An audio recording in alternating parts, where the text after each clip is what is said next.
Welcome to the 298th episode of the Video Games podcast, where we talk about any game at all, including new stuff, old stuff, and anything in between. If we are playing it, we'll be talking about it. Today, we are recording on August 21st, 2022.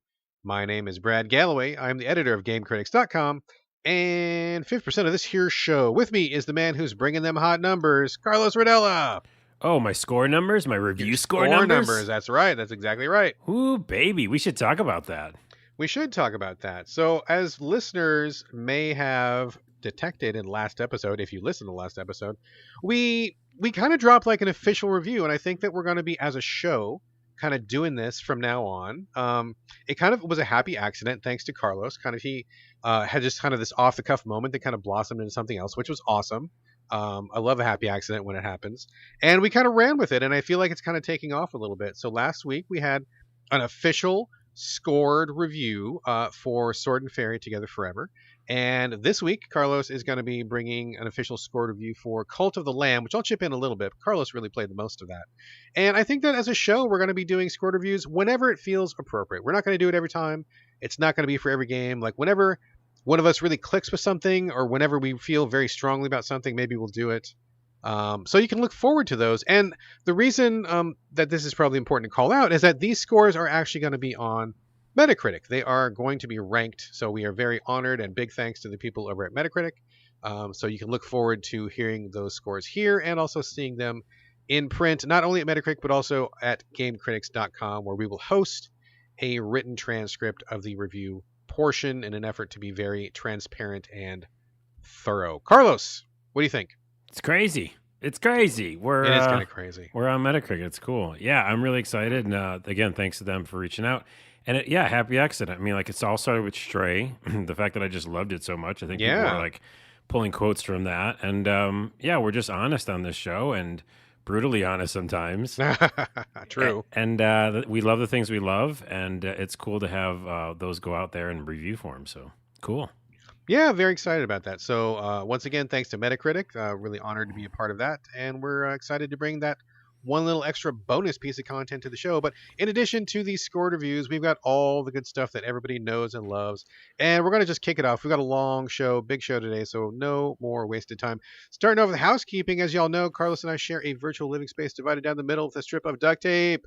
On my side, I got a couple things, but Carlos, you want to maybe kick us off? Yeah, just a couple kind of jump backs to old games I was playing recently. Okay. That's fun. Well, first off, obviously, we should mention Cult of the Lamb, which in this show, I will be doing what you just said, giving a review. Dun, dun, dun. But I was seeing Gaming in the Wild on Twitter. We were back and forth all the time about this game. Yeah, I love that guy. Oh, yeah, I was watching your guys' your little discourse, and it seems like you both have been bitten by the bug pretty often. We got bitten by the bug. That'll show up in the review a little bit. But more than that, I think we're just like following each other's progress and what really happened, not to go into it too much, but as everybody's been seeing on the internet, Cult of the Lamb just kind of blew up, and it not only blew up kind of like with marketing, but with the fact that people just really like sharing content with each other about it. And that's always a really good sign for a game. People making fan art, people making memes. And I shared a meme, by the way, and the meme, did you see it? I don't think I did, no. It's a little cartoon lamb, and he has a sign he's putting up, and the sign says, please stop dying of old age before you can be sacrificed. Now, that's a joke that you really only get if you play the game. I mean, that's entirely appropriate, because literally just this morning before the show, I had my very first guy get to old age, and I'm like, you know what? I'm going to sacrifice you because you're old. So I get that joke. Right. And then when you get back from a run, and like you have an old guy, and you're just about to like do some stuff, and you need some energy, and then like you see a bunch of dead people, and you're like, damn it, I was going to use you for something, and I have to just put you in the, what's it called, recycle bin. The burial hole. No, there's a recycle bin. Oh, is there? Yeah, I don't even have a build one, bin and you just throw them in there. And it recycles them into fertilizer, I think. It's gross. That's hilarious. Anyways, we were sharing memes, and I shared that picture. And then he showed a picture of his, camp. Mm-hmm. And I was like, oh, I should go back in. Because even though I beat it, I was like, I could just, mess around and, make my camp bigger. Because did you do a lot of the decorations and stuff? Yeah, you can keep doing that stuff.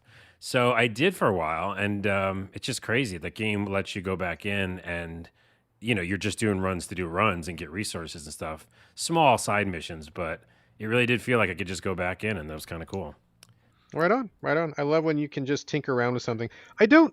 I saw somebody on Twitter. I'm not going to name them because I don't think that they maybe want to be called out for this. And I'm not trying to call anybody out by any means. But I saw one person who I follow in the game circle, and they were like, I really feel like every game should have a new game plus because I feel like a game is incomplete without it, and I just want that extra challenge, and I want those extra mastery things, and I want something to work for.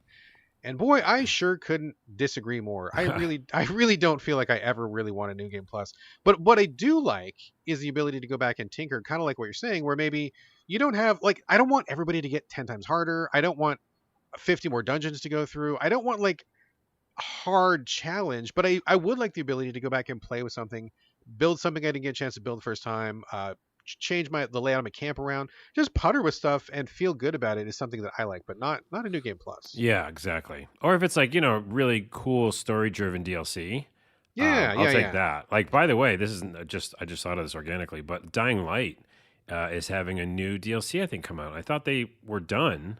No story DLC, right? Yeah, story DLC. Yeah. So I'm excited about that. Very excited. And then my other thing, real quick, was just Sword and Fairy, which I mentioned, and again we mentioned in the beginning of the show, which scored review, our first one.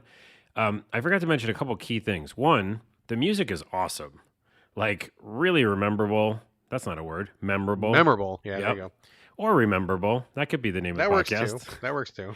The side missions do a lot of things which is interesting, where they like make different mechanics in the side missions. I kind of alluded to that the first time we talked about it.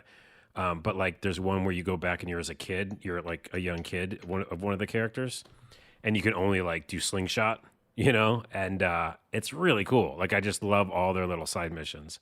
And the other thing I just want to say is, yeah, the locations are ridiculously awesome, like so beautiful. Yeah, there's just so much to like in that game. Really, really like it. But I just want to mention those few things. A quick question. I know that we scored it last episode. At that time, you were like a hop, skip, and a jump away from the end. Did you end up finishing and rolling credits on it? I didn't, because again, similar to It's long, right? It's long, really but not that. It's like I just enjoy it. Like, it's some games I'm really excited to get to the end, and this one I had a point where I was mainlining it. I think I talked about that last episode, and I was like, okay, I'm gonna just beat this thing. But then I got like again caught up in the story, and I went through this one character, his like backstory about him being a kid and losing someone really important to him. And then I cared again, and I was like, well, I'm not going to rush. Who's rushing? This is good. And there's just so many really interesting concepts in that game. It's so close to, I almost bumped it up. Really? We're not changing it. No, you cannot change it once you do that. No, because I still stand by it. But yeah, I'm just taking my time with it. That's all. Well, that's a good place to be, right? It's nice to have something you can chew on and just kind of work at your leisure. I mean, I haven't done that for a while because I'm just so busy, but I do keep a list of games that I do kind of want to chip away at. And honestly, I kind of feel like Cult of the Lamb, which we're about to talk about in a second, is kind of might be one of those games because I notice I'm coming back to it.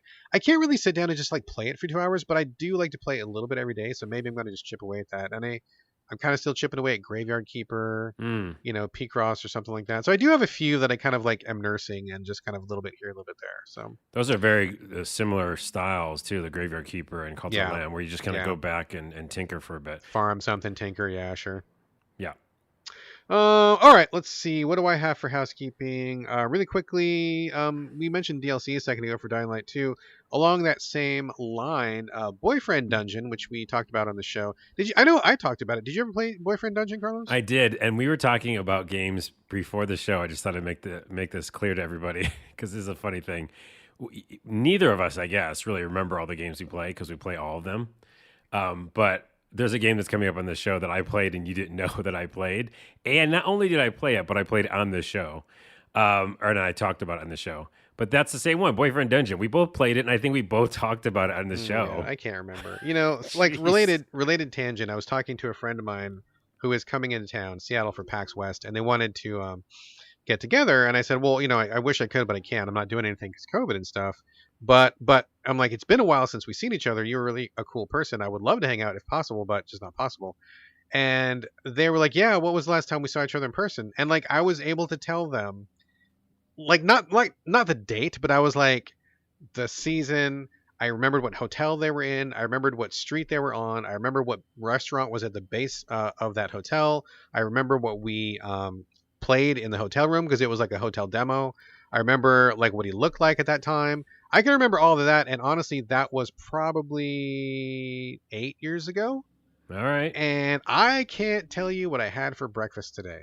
So that weird long-term memory that gets locked in your brain, as opposed to, I guess, podcast memory for me is a very ephemeral thing. I honestly don't remember you ever talking about the game that we're about to talk about on the show. So Well, in your defense, we do play every single game. It's almost not a joke at this point. I think we really do play. It's most pretty of them. close. It's pretty close. Yes. And so yeah, and then plus we bring the games like back multiple times sometimes, you know. So Yeah. anywho, The point being of me bringing up Boyfriend Dungeon was that there's a brand new DLC. It is is it the first or is it the last? I don't know if it's first and last, or maybe it's just the last. But basically, there's no more DLC after this. The game is now quote unquote complete at this point. They are adding, I want to say, 3 new romance interests, and I think 1 more dungeon, and of course some story that goes along with that. So this is the final content. I remember liking the dating sim part of Boyfriend Dungeon, but I had a lot of problems with the story, and I didn't think the combat was great. But overall, I found it to be pretty charming and fun. I believe I beat it a couple of times. Would you remember what you thought of Boyfriend Dungeon? yeah, that's the one where they like forced me to go on dates with guys that I didn't want Yes, to go they on forced dates you. with.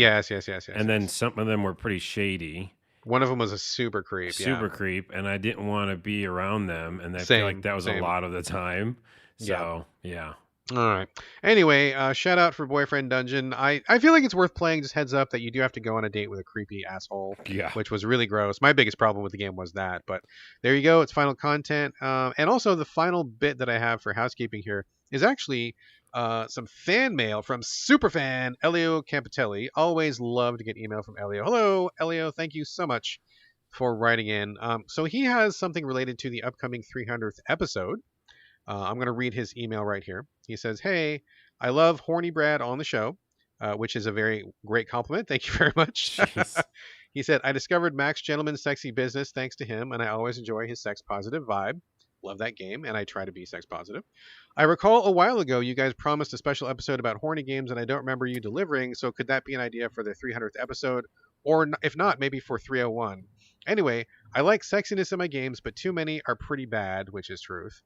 It would be cool to hear a few selections of quality games featuring TNA, sex and romance, especially games that feature a wide diversity of sexualities, body types, and gender identities."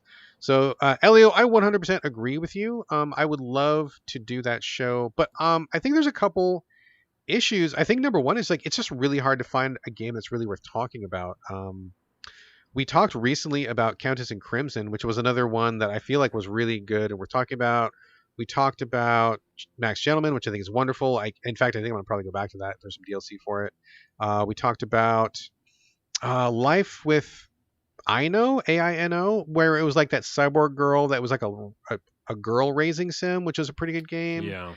But man, those are like the highlights of all the ones that I played that I feel like are really legit. Oh, Honey Pop was pretty good. Honey Pop was a legit game too. But I find so many that are bad. I don't even really want to talk about them. I mean, Carlos, any discoveries or like, what do you think about Elio's idea here? Yeah, I like the idea. By the way, we did talk about it, and we had a couple Yeah. ideas. COVID's making it difficult to do the idea that I wanted to do. Yeah. But other than that, we have a couple other ideas. But that's interesting to me because we did promise it, and I don't think we did it, which I don't like not doing promises. Same. And also, I just found a sexy game that I thought I would be really funny and like. Oh yeah. I can't remember the name of it. I'm looking for it right now, and I can't find it. But and it's got a lot of chapters and a lot of different weird stuff in it. There's actually 2. So there's 2 that I have that I think would be funny / sexy for the show. So if you had 2, Okay. I will. Okay. 4, So that's not that hard to do. I mean, I guess not. Okay. So that's fine. I think that's good. Okay. So let's make a deal then. I don't know that we can pull this off for episode 300 or 301, but like I'm gonna put it down on the agenda and say I will commit to try to finding 2 brand new games that we haven't talked about yet. Carlos, if you can find 2, I have 2. I mean that's a pretty good. Oh, you Yeah. have to get Yeah. those 2 as long as they pan out, right? As long as they're actually good. You bring 2, I'll bring 2. That's maybe not an entire show, but that's maybe like a short show or maybe just like a big chunk of a show. Yeah. And I feel like we can kind of deliver on that. I think just the real challenge is finding something That for me is number one. The writing has to be at least tolerable, if not funny. I prefer funny. And also, I feel like there has to be a game there, and not just like TNA and sex. Like it can't just be naked people with like barely a game there. Like I have to feel like it's worth my time, and it's a real challenge. So I'll commit to two. Carlos, you've got two. I don't know an ETA on this, but we'll find it. And then also, Elio, if you know of any games, or if anybody else listening can think of any sex positive games, or if you are an indie developer that feels like your sex positive game might meet our criteria, send it in. Like I'm up for it. Like I feel like we want to give them a shot. I feel like I want to be open to that aspect of gaming and human experience, but it's just there's a lot of crap out there, and I don't want to bring crap to the show. Yeah. And by the way, yeah, I feel like talk about like underserved in the podcast community. Super. No one's talking about it at all. No. And I think for me, yeah, it either has to be two things. One, look, the thing that I always want, which is just more mature Witcher. Yes. Right? Like an RPG yes. that's awesome, but also has some like real more believable sex scenes instead of like just cutting away like they do. Like we're like a PG movie. You know what I mean? If you think about it, that's what video games do. They're like, well, that's PG-13 for you. Now go to the next scene. Fade to black. Fade to black. And that's how babies are made. But no, seriously, like that. And then also like I like comedy with it because the one I'm looking at right now, it's so ridiculous. You like rent a cottage and like all these people show up like Airbnb or something, but each one has like a crazy story. But there also is sex. So, oh man, okay. So after the show, tell me these ones because maybe I'll check them out too. If we can both play them, that might be pretty cool. Okay. All right. But again, anybody got suggestions? Indie developer, you want to get your game on here? Get in touch, reach out. And Elio, thank you very much for your suggestion. We will do our best to make this happen. No specific ETA, but absolutely, we're going to try to deliver for you, man. So thank you again. Yep. And that's all the housekeeping I have. Any last housekeeping from you, Carlos? Nope. I've already closed the door. All right, let's move on to the main content of the show. We got plenty of games to talk about. Let's kick it off with another Videogames official review of Cult of the Lamb. Now, we talked about this game in depth, I think last episode or the episode before. I played it, you played it. So for anybody who wants our in-depth thoughts, please go back. I believe it's show 297, which has all of the details. But for now, Carlos, you played it more since then, and I believe you actually finished it. So why don't you let us know what you think of Cult of the Lamb? Yeah, I had to do a review because I did beat it, and then, like I just said at the beginning of the show, I went back to it, and that's a pretty good, hey, did you play the game? Yeah, I beat it and also went back to it. So I think that's high praise. That's high praise, yeah. Yes, I think in general, like, it is, even though there was the bugs that we encountered, and that was, in the beginning, there was a soft lock, which is really bad. But then when I restarted it, I never had that problem again. So it was a one and done, right? We talk about a lot of games in this show, and it's like, oh, there's many bugs and they persist. Well, that one was just a one and done. So if I take that off the list, because that's just like early game stuff, right? Sure. I mean, and that's the best kind of bug to have, right? A one and done, one time off, something weird happened. No problem, as long as it's not a repeatable or like a save killing kind of thing. Yeah, and the only other bug that I don't know if we mentioned last episode in the in-depth review was that there is, I think it's kind of being patched out now, but there was some lag in the actual gameplay. Did we talk about that last time? I don't recall if we did or not. I haven't encountered that myself, and I'm playing on Xbox. It's been totally fine as far as frame rate and speed, so no issues from me on that. Okay, I'm playing on PC, so I'm not sure if that's the difference, but on PC I did notice it do some hangs, and when you're doing an action combat-y kind of thing, you need all those frames. But those two things aside, this game is a roguelike that I enjoy, which is hard to do. Right, we've talked about that in this show. It's hard to do that. You are not Mr. Roguelike, but I feel like you're becoming like friendly to roguelikes, or maybe roguelike curious, perhaps. I'm more than curious. I really do like a good one if it makes sense. And I think what's great about Cult of the Lamb is that progression. You have the camp. You have something you can go back to and build up, right? And you can feel like I'm accomplishing something in this game. No matter if I just fail this dungeon run, I'll go back to the dungeon, I'll try again. But when I come back home, I got some hungry mouths to feed. I have these structures to build. And then when you look at it, you go, I did pretty good today. You know what I mean? I have a pretty cool camp, and this is making me feel good about the game. So you mix that together with what I think is an awesome dodge roll. You know me, I love dodge rolls. Carlos Dodge Rodella. That's my name. And the action's super fun, and the runs are short, which I think is great in a roguelike. So it's like you can finish a whole thing in 6 to 7 minutes. Yes. So I Yes. go Agree. in and out, Agree. yeah, and I just feel really accomplished when I get out of there. And even if you don't beat the boss the first time, you might beat it the second or third time, and it's fine. So for me, besides a couple little bugs, I think in general, the simulation mixed with this crazy, fun, addictive action element, it just feels like it does no wrong. It's just like, no, I just want to keep going back to this game. So it's high praise. I'm still kind of playing it because I like want to go work on my camp some. So I'm gonna say this might be a surprise to you. I don't know, but it's got to be a 9. Wow, that's higher than I thought you were gonna go. Okay, okay, that's fair. I I, mean, I get what you're saying, dude. I totally like everything you're saying makes sense to me. Like I get it. And I don't know that I disagree. I'm not that far, so I don't really have as much of an opinion as you do. I'm less than halfway for sure. But I do really like the combination of the sim elements. I think that is really something that is lacking from a lot of roguelikes, right? Like you and I mm-hmm. have talked about this many times, where I feel like progression, some kind of tangible, permanent progression, for me anyway, and I think probably for you too, is really necessary to give us the impetus to keep going. Because if Yeah. it you just get wiped back to zero, it just gets really discouraging after a while, and you just, I mean, I just kind of lose hope sometimes. So it does that really well. The camp stuff is a good balance for the combat. Like when you get tired of the combat, you can go farm stuff, and when you get tired of farming, you can go combat. There's also the mini games. I mean, I feel like it's a really, really well balanced product. I don't have a final opinion on it yet. My only downside, and I don't even really even understand how to explain this downside, but like I said earlier, it's like I like to play it and I like to play a little bit every day, but I just get bored when I sit there for like maybe like if I try to do like multiple runs, I kind of burn out on it, and I want to just do like a couple runs and not many. So it's not the kind of game that I can really play for 2-3 hours at a time, which, I mean, isn't really a requirement for being a good game. It's just something is weird to me because I think that I like it, but I only want to play a little bit of it. So I guess I don't know what that means at this point. I'm going to still think about it some more. But yeah, I mean, I think that's a pretty decent score. I think you have made a good case for it, and I can't say that I really disagree. Well, really quick to that point, I think that actually it does make a great roguelike because I played it the same way. I just happened to beat it, and I did play it in like little chunks, and it made me excited every time I went to go play a little chunk. Okay. And the other thing I want to say about the review in general, though, because I think this is a really important, maybe overlooked point. The graphics are really cool. Like, I just like the style of them. Yeah. I think the depth of field stuff they're doing is amazing, and people don't talk about that when they zoom in on the characters. It looks really cool. But I think the biggest thing about why I like this roguelike, it mixes the simulation, it mixes that persistence thing you talked about, and then it also adds humor.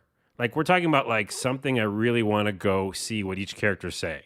Yeah. I want to go and find this new area that opened up and play a dice game with these weird snake creatures. I want to go to the new fishing area, and that guy's kind of shady that I'm talking to, that I'm giving him all the fish for some reason. But why is he shady, and is there a story there? It's almost like it alludes to more than is actually happening. Does that make sense? Right. It's like Yeah, these in a little way, characters have their own lives. yeah. In some ways, in some ways, it kind of reminds me of, oh man, what was that Zelda-like, Souls-like game that came out a little while ago, where you were like a crow? You were like a little bird or something, and like all the bosses were like big crows, and like one boss was a frog.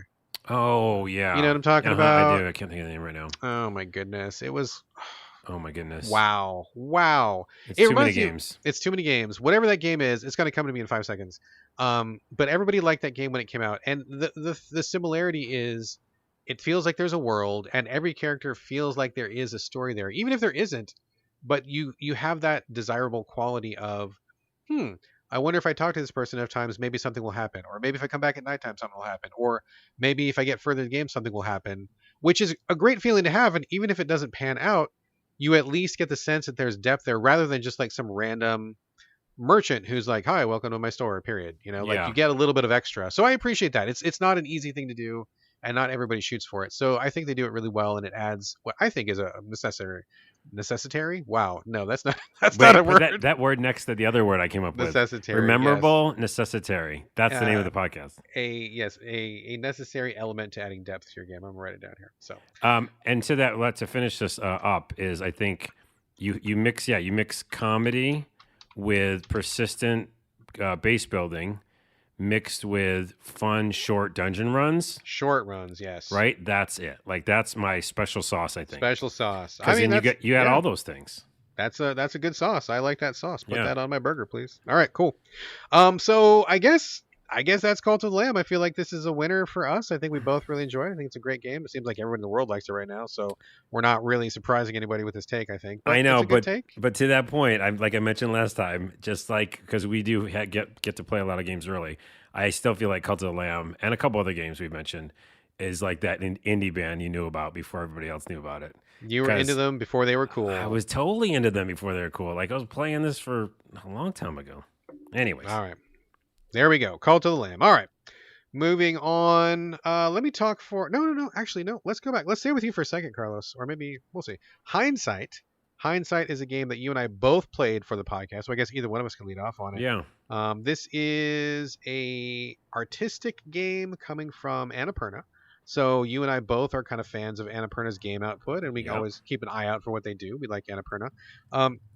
This is a game where it's kind of hard to describe, but like it's a narrative game where the hook to gameplay is that you look at objects in a 3D space and you have to like rotate them around, and when you find the right angle on it, it kind of like quote unquote leads you or opens a door to like the next section in storytelling. So you're kind of looking at things, rotating around, you see the right angle, like a little flash goes off so you know you're in the sweet spot, and then you click on it and it takes you to like the next section. And that's how the storytelling goes on. There's a few other mechanics here and there, but that's the bulk of gameplay, I think. So I don't know, Carlos, you want to start off on this one? yeah. And by the way, it really does suit itself for VR. I feel like when I was watching it, I was like, I really. Oh, is this also a VR game? No, it isn't. I don't think. Oh, okay. But I'm just saying when I was watching would be, I yeah. felt like it could be, yeah, like you're moving through space and it just might be really cool. Yeah, it's definitely that kind of. Oh, by the way, it feels very much like As Dusk Falls. In its presentation, and I'll explain. Okay. There's very few choices, but there are some choices in this game, but mostly for like achievements and stuff. And I don't know if it'll actually affect the ending, but because it seems like a story.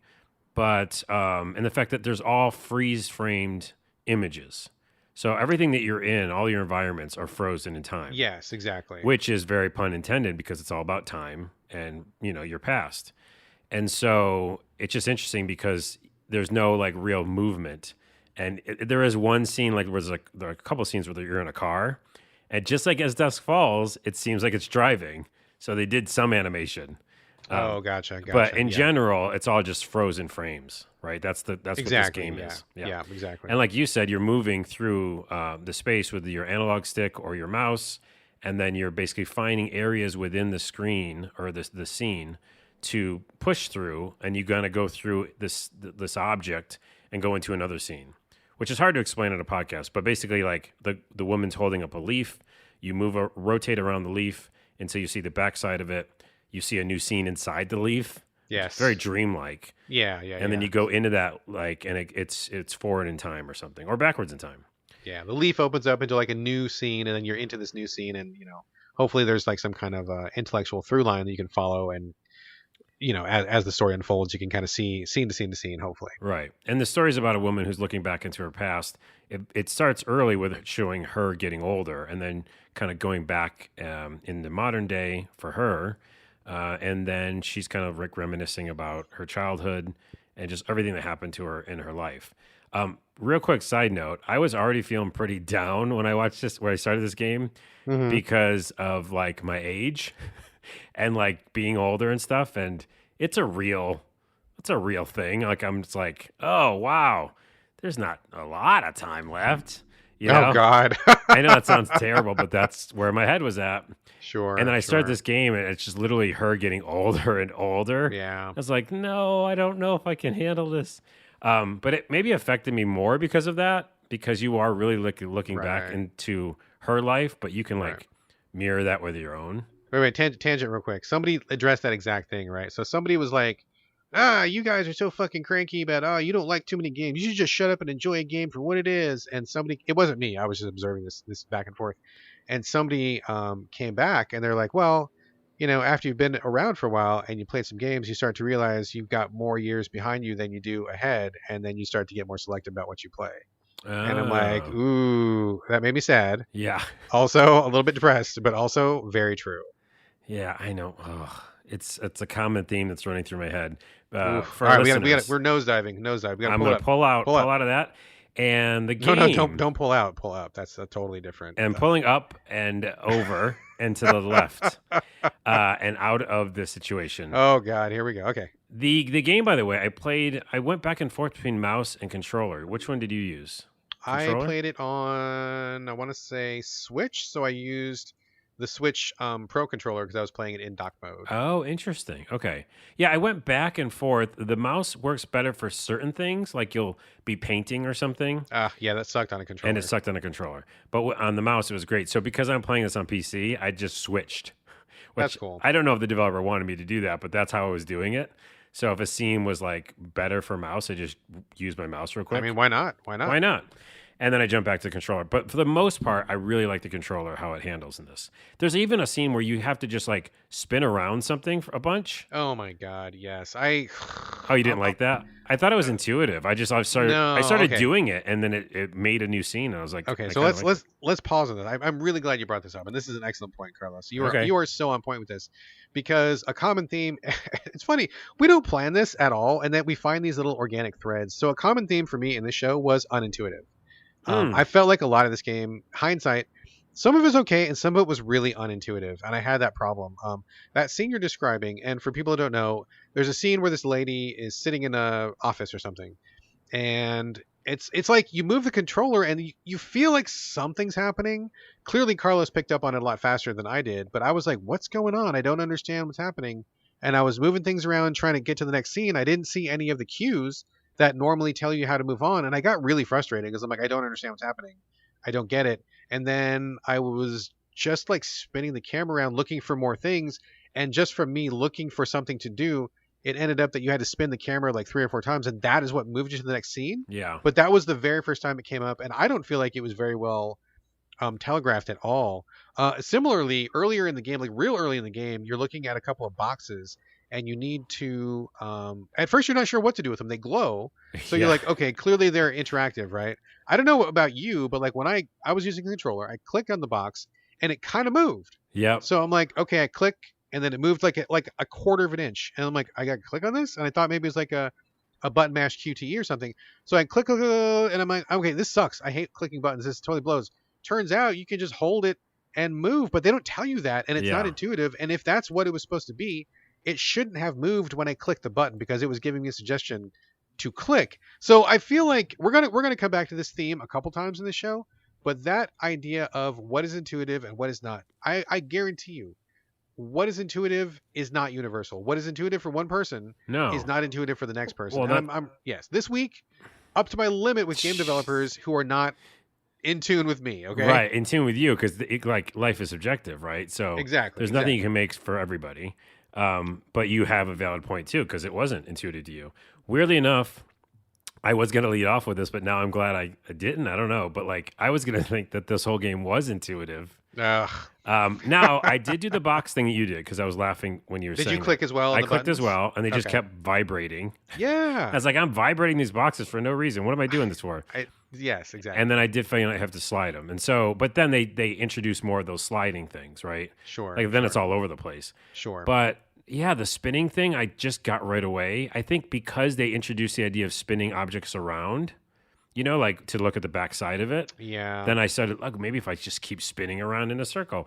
I don't know. For some reason, I got that one. But yeah, for me, I didn't really get besides those first boxes, I just started hitting all the buttons all the time. And I just found things pretty quick. And yeah, but in general, I really like it. I haven't finished yet. I'm at chapter 4 or 5. I don't know how many chapters there are. I think there's 7. Oh, then I'm I guess in these kind of games, I'm almost done. You're more than half. Yeah, and I really, really, I like it. It was tough for me to deal with this in this moment of my own subjective mindset about getting Sure. older. Sure. But I do like games that explore this kind of stuff and make you think about things you maybe weren't going to think of, which is like your childhood and what your parents were like and why they were the way they were. I think that's part of the story, right? It's I don't know. I have no idea, honestly, Oh, you because don't know. I'm gonna come in on the other side of this, Carlos. Okay, Because I gotta yeah. say, I really didn't like this game at all. I really just did not like it. Okay.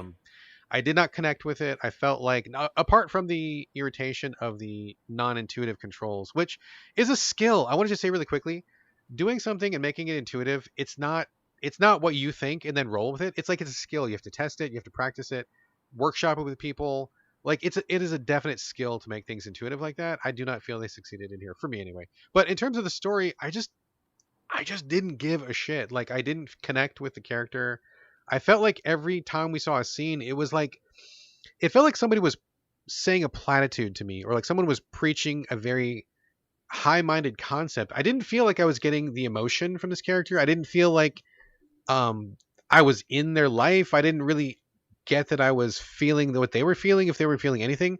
It felt very cold and detached and distant, and it felt like kind of a, I don't know, like a philosophical exercise or something. I just did not connect with it the way that I like to connect with people in stories like this. And with that lack of connection, all that was left was gameplay. And the gameplay is really cool for the first little bit. Like you're like, oh, rotate this thing and go inside. And oh, there's a whole world inside this leaf. And I'm inside the leaf now and I'm looking at this locket. And oh, there's a whole world inside the locket. And it seems cool when you do that. But after a while, you're like, okay, that's all this is I'm just clicking things and going to a new scene. It's once the novelty of it wears off, it needed some more juice to kind of keep it going. And I got really bored of it, and I did not feel involved in any way. I do not think I will finish it. I was really struggling to like find a connection point, and I just don't think that I did. Well, let me agree with you for a second. I think that the way that the voiceover is delivered in this is apathetic in a way. Hmm. Like a lot of her statements are questions, and I was like, "Were you asking me?" Because I don't know your story, you know? And she was like, did this mean this was what this was all about? And I was like, I don't know, lady. I wasn't there. So I did get frustrated in the fact that it didn't seem like it was saying anything about the events. Yeah. It was more like she was asking a bunch of questions about this thing that happened to her. But the only reason I'm going to say that I might have like got more enjoyment out of it, or at least was more attached to it, is because of my mindset. You know what I mean? It's all about Yeah. that. It's like, where was my mind at? I was thinking about getting older. I was thinking about what I'd done in the past. And when I picked up this game, that's what it was doing. So Right. I was like in it because of that reason. Like there's a scene, a lot of the beginning is like packing. And I've done that, right? And by the way, that is the options. There's differences there. So you can pick different things to put in the suitcases and stuff. Hmm. So, you know, you can choose that a little bit. But yeah, like I've done that. Like playing the piano was kind of nice, and there was just some stuff that was like, oh yeah, it's like looking back on your life. So for me, it filled that little niche, you know. But I agree with you on the kind of like delivery of it. It wasn't the best. Well, interestingly, I played most of this game on mute because I was on the Switch, and I play a lot. I mean, in general, I play a lot of games on mute just because. And I had a really hard time telling who was even talking. Like, I don't feel like it was very well coordinated in that way. I think that if the developers had played this game with the sound off, they would have realized how differently it feels. Mm, And so, game critics often looks at accessibility. We have a large percentage of people who have hearing issues or any kind of deafness or hearing disabilities like that. And so I often play a game on mute to see what it's like for those people who come to our site. And this game I feel like really suffers if you play it on mute. I feel like it's tough to tell what's going on. You don't really catch a lot of emotion from any of the characters. They seem like kind of mannequins, and there's not a lot of visual things happening. So if you can't hear the vocal tone, it's like even further away from what it is, and yeah. it's really tough. So And also, you said mannequins, but it is all freeze frame images, yeah. right? So And their faces, they just don't have any like real emotion on their faces at all. right, it's that style mixed with Yeah. trying to tell a story that's emotional. Because Yeah. we play games like this, many of them actually, where they're stories essentially. Oh yeah. Oh yeah. And when you have more definition in characters, then you can get into it more maybe sometimes. But I still enjoyed it for what it was. I probably will finish it just because it's so short. But yeah, I agree with some of what you said as well. All right, cool. All right, there we go. That is Hindsight coming from Annapurna. Check it out. If you like your artistic, you want to see some new visual tricks, relatively short story. There you go. Well, no, I'll say if you're like looking back on your life like I was, And yes, if you're and having you the want midlife something, crisis, looking back, yeah. feeling mortality, maybe check it out as well. Or maybe don't. Maybe you shouldn't. Should you? Or I should think you not? I think it helped me in a way because I was like, Okay. yeah, these people get it. Like I know it's like all fucking downhill from here. Jeez Louise. Okay. There Don't we use go. that as the quote. No, no, no. I'm These not gonna use people that. get it. It's all downhill from From here. here. No. That is a pretty funny quote, though. Okay, moving on. Let me talk for a hot second about Rollerdrome, which is Ooh, I'm out on excited. PS5. I don't know, man. I know you and I talked about this before the show, and you were like, maybe I should get it. And I'm like, dude, I don't think this is your jam. Can I say something before we get started Yeah, with the yeah, review? yeah. So the Sure. reason why I thought I might like it, and you're gonna either convince me or not, is that I listen to Skill Up. I love Skill Up on YouTube, and usually I like totally align with what he's thinking. So he said, and this is before your review, so I'm not spoiling it, hopefully. But he said Doom mixed with Tony Hawk, and I like both those things. And I like the new Doom where you like have to get attack first and get your health back. And I do like Tony Hawk. One of my favorite things is to do is like those kind of skate games. So that's why he said it. That's why I thought I might like it. Now tell me that I shouldn't like it. Man, I get the Tony Hawk part. I don't know where he's getting Doom, but okay, let me just talk about it for a second. Yeah. This comes from Roll 7, and are they the ones that do Ollie Ollie, or am I mistaken? You might make a mistake. I'm gonna look them up. I don't know. Look them up. Look up Roll 7, the developer. I may be getting my wires crossed there. Anyway, this is a third-person action game that takes place in the near future. If memory serves, it's only like 10 years in the future or something like that. And it's like, the world is in a giant shit show. They're doing like death sports on TV because that's where we are as a society. And you play a woman who's entering this new sport where it's like you're shooting people in an arena, but you're also roller skating. And while you're roller skating, you're doing tricks. And so it's third person. There's like rails to grind. There's little ramps. You can hold a button to spin and twist, and it kind of feels in some ways like a skateboarding tricks type game. But I didn't feel like there was like a ton of tricks, and honestly, it didn't really feel to me like that was a rewarding part to me. I mean, I guess I just wasn't really like clicking with how it was tricking out. Like I didn't get that Tony Hawk vibe of like trick combo. It just kind of felt like I'm rolling around in third person in a giant roller rink shooting dudes, and then I do a trick to get ammo back, because that's how you get ammo back. You have limited ammo, and when you run out of ammo, you have to do a trick. And the story premise is that the judges look at your trick, and if they like it, they give you ammo based on your performance. Right. I felt like it was pretty easy to get ammo back. I didn't feel like it was a big deal. I could always just like really quickly grind or just do a flip or something, and my gun would refill. So I didn't feel like that was really a problem. But it just felt like I was skating around and trying to do these tricks. Each level, they give you like a bunch of objectives where it's like, grab all of the trick markers and do a 360 flip over the ramp and kill the sniper before he shoots you. And, there's like a bunch of things like that, which is okay. But I was kind of like, God, I wish this was like a real level. Like, I kind of wish it was like me skating through a world doing something, or like, you know what I mean? Like more of an objective. Like you're just in in an arena. And the arena changes. The first one is like a roller rink with like high walls.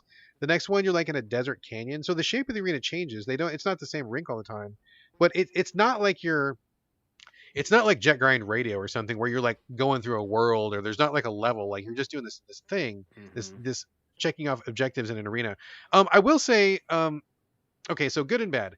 Good thing, I think the graphics are amazing. I think it looks so awesome the first time you turn it on. Kind of like cell shaded, right? Yeah, it's kind of cell shaded, but like really like restrained, and really kind of like everything is buttoned up like really tight. I mean, like when you just look at it in motion for the very first time, you're like, wow, this looks like, what's going on? This is amazing. Like it looks great.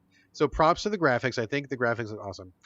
The downside is I do not like the way it controls. I had a very hard time coming to grips with controls, because it's fine when you're just like skating and doing tricks. It feels fine enough. A little bit sluggish, but not bad. Like it's okay, especially because you're not on a skateboard, but you're like on roller skates or whatever. But there's a lot of times when I was shooting in a direction that my body was not traveling, and it just did not feel good at all. Like I was trying to like be nimble and move, but then I would have to like also aim and shoot, and there's a pretty generous auto aim, so that's not the problem. It's just like when you go to shoot somebody and you're looking one way, but your body's going another way, it does not snap back the way that somehow my brain tells me it should. Like I feel like it gets stuck somehow, and then all of a sudden I'm like careening off to the side that I didn't want to go because my gun was going the other way, and I feel kind of clumsy for like a few seconds. And this game seems to me like it should be really quick and nimble and like really fast. And when those moments happen, and they happen for me a lot, like it felt like lose inertia, lose momentum. I got to get back on track, and it's just like, okay, it just didn't.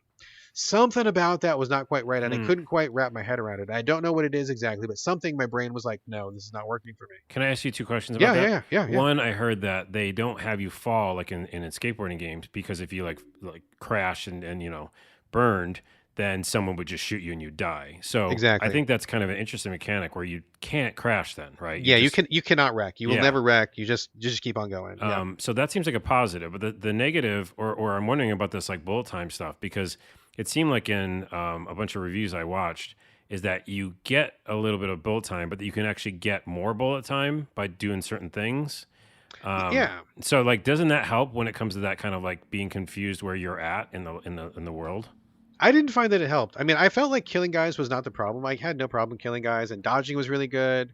I mean, it just kind of no, they didn't. That wasn't a problem at all. And I use bullet time all the time, and I didn't feel like there was not enough of it. I mean, I feel that part was fine. It just like something about bringing the camera back, or something about moving while you're shooting, and then Mm, coming back. Something about that wasn't working for me. And I don't quite know what it was, but bullet time wasn't a problem, and it wasn't the solution either. okay. So I don't know quite what it was. And honestly, I feel like I don't know, man. I kind of was wishing this game was juicier than it was because like shooting the guys is it's kind of boring after a while. Like it's not really that exciting, and I don't feel the tricks is that exciting.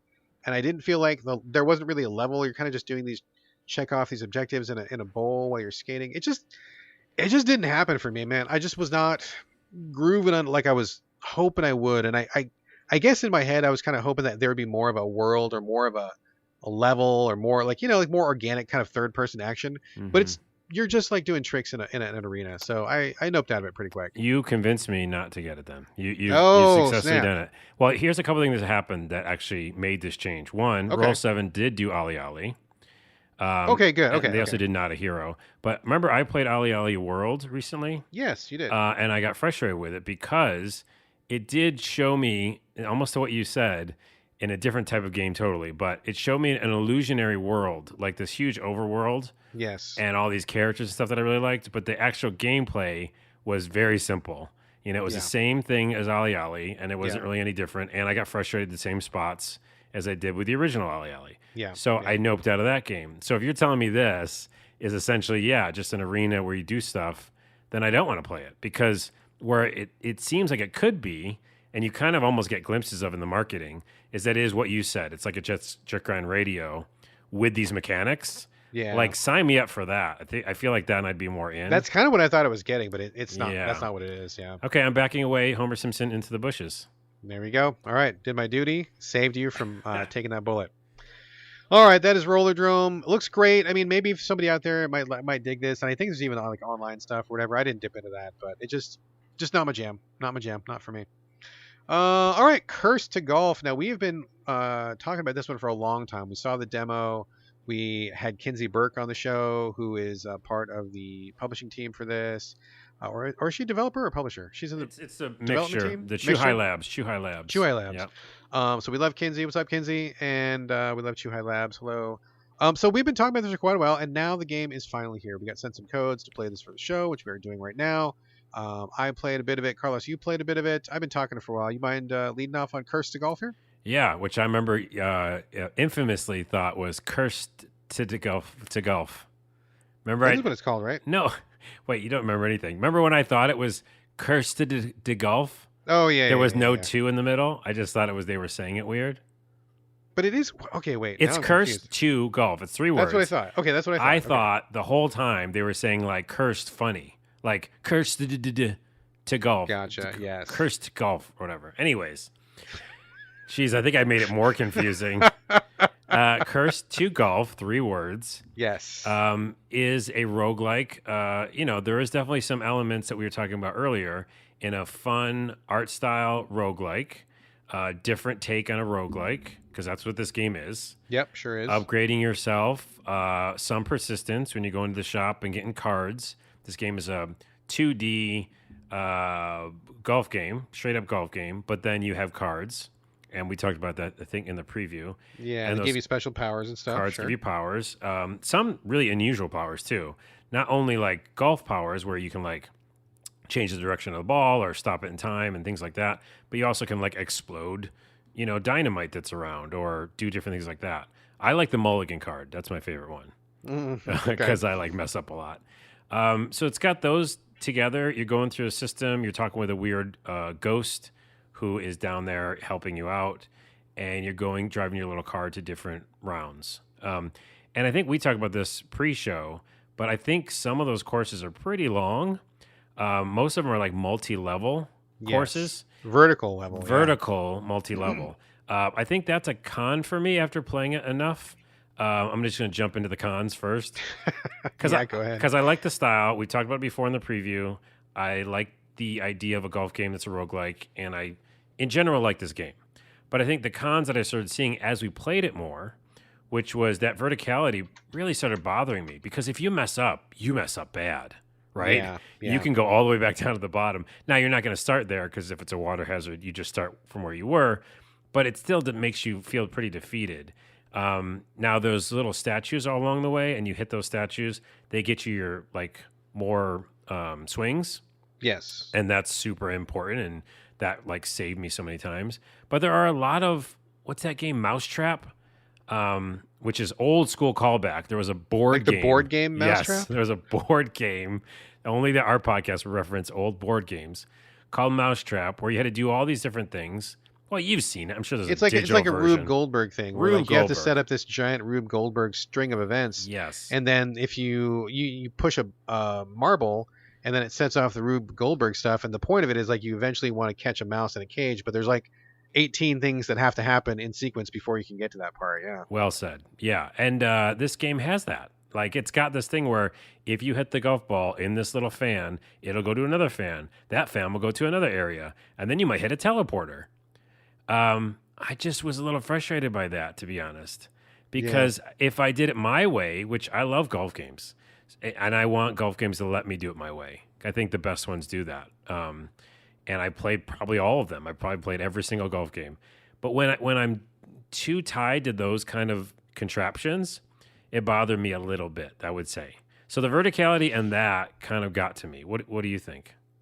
I have to say I ended up not loving this one as much as I thought I was going to. I really thought the demo was really fun. But kind of like you said, as I started playing the real game and I got further into it, I started feeling like I needed it to be a little bit lighter and a little bit easier so I could kind of breeze through it a little bit more. And I don't mean to say oh, Brad hates a challenge. Whoa, what a wimpy That's gamer what I that always guy say. is. Brad hates a challenge. But it's like I think you're right with the verticality. So backing up just a little bit. So you're this ghost. You get hit by lightning. You go to the underworld. You got to golf.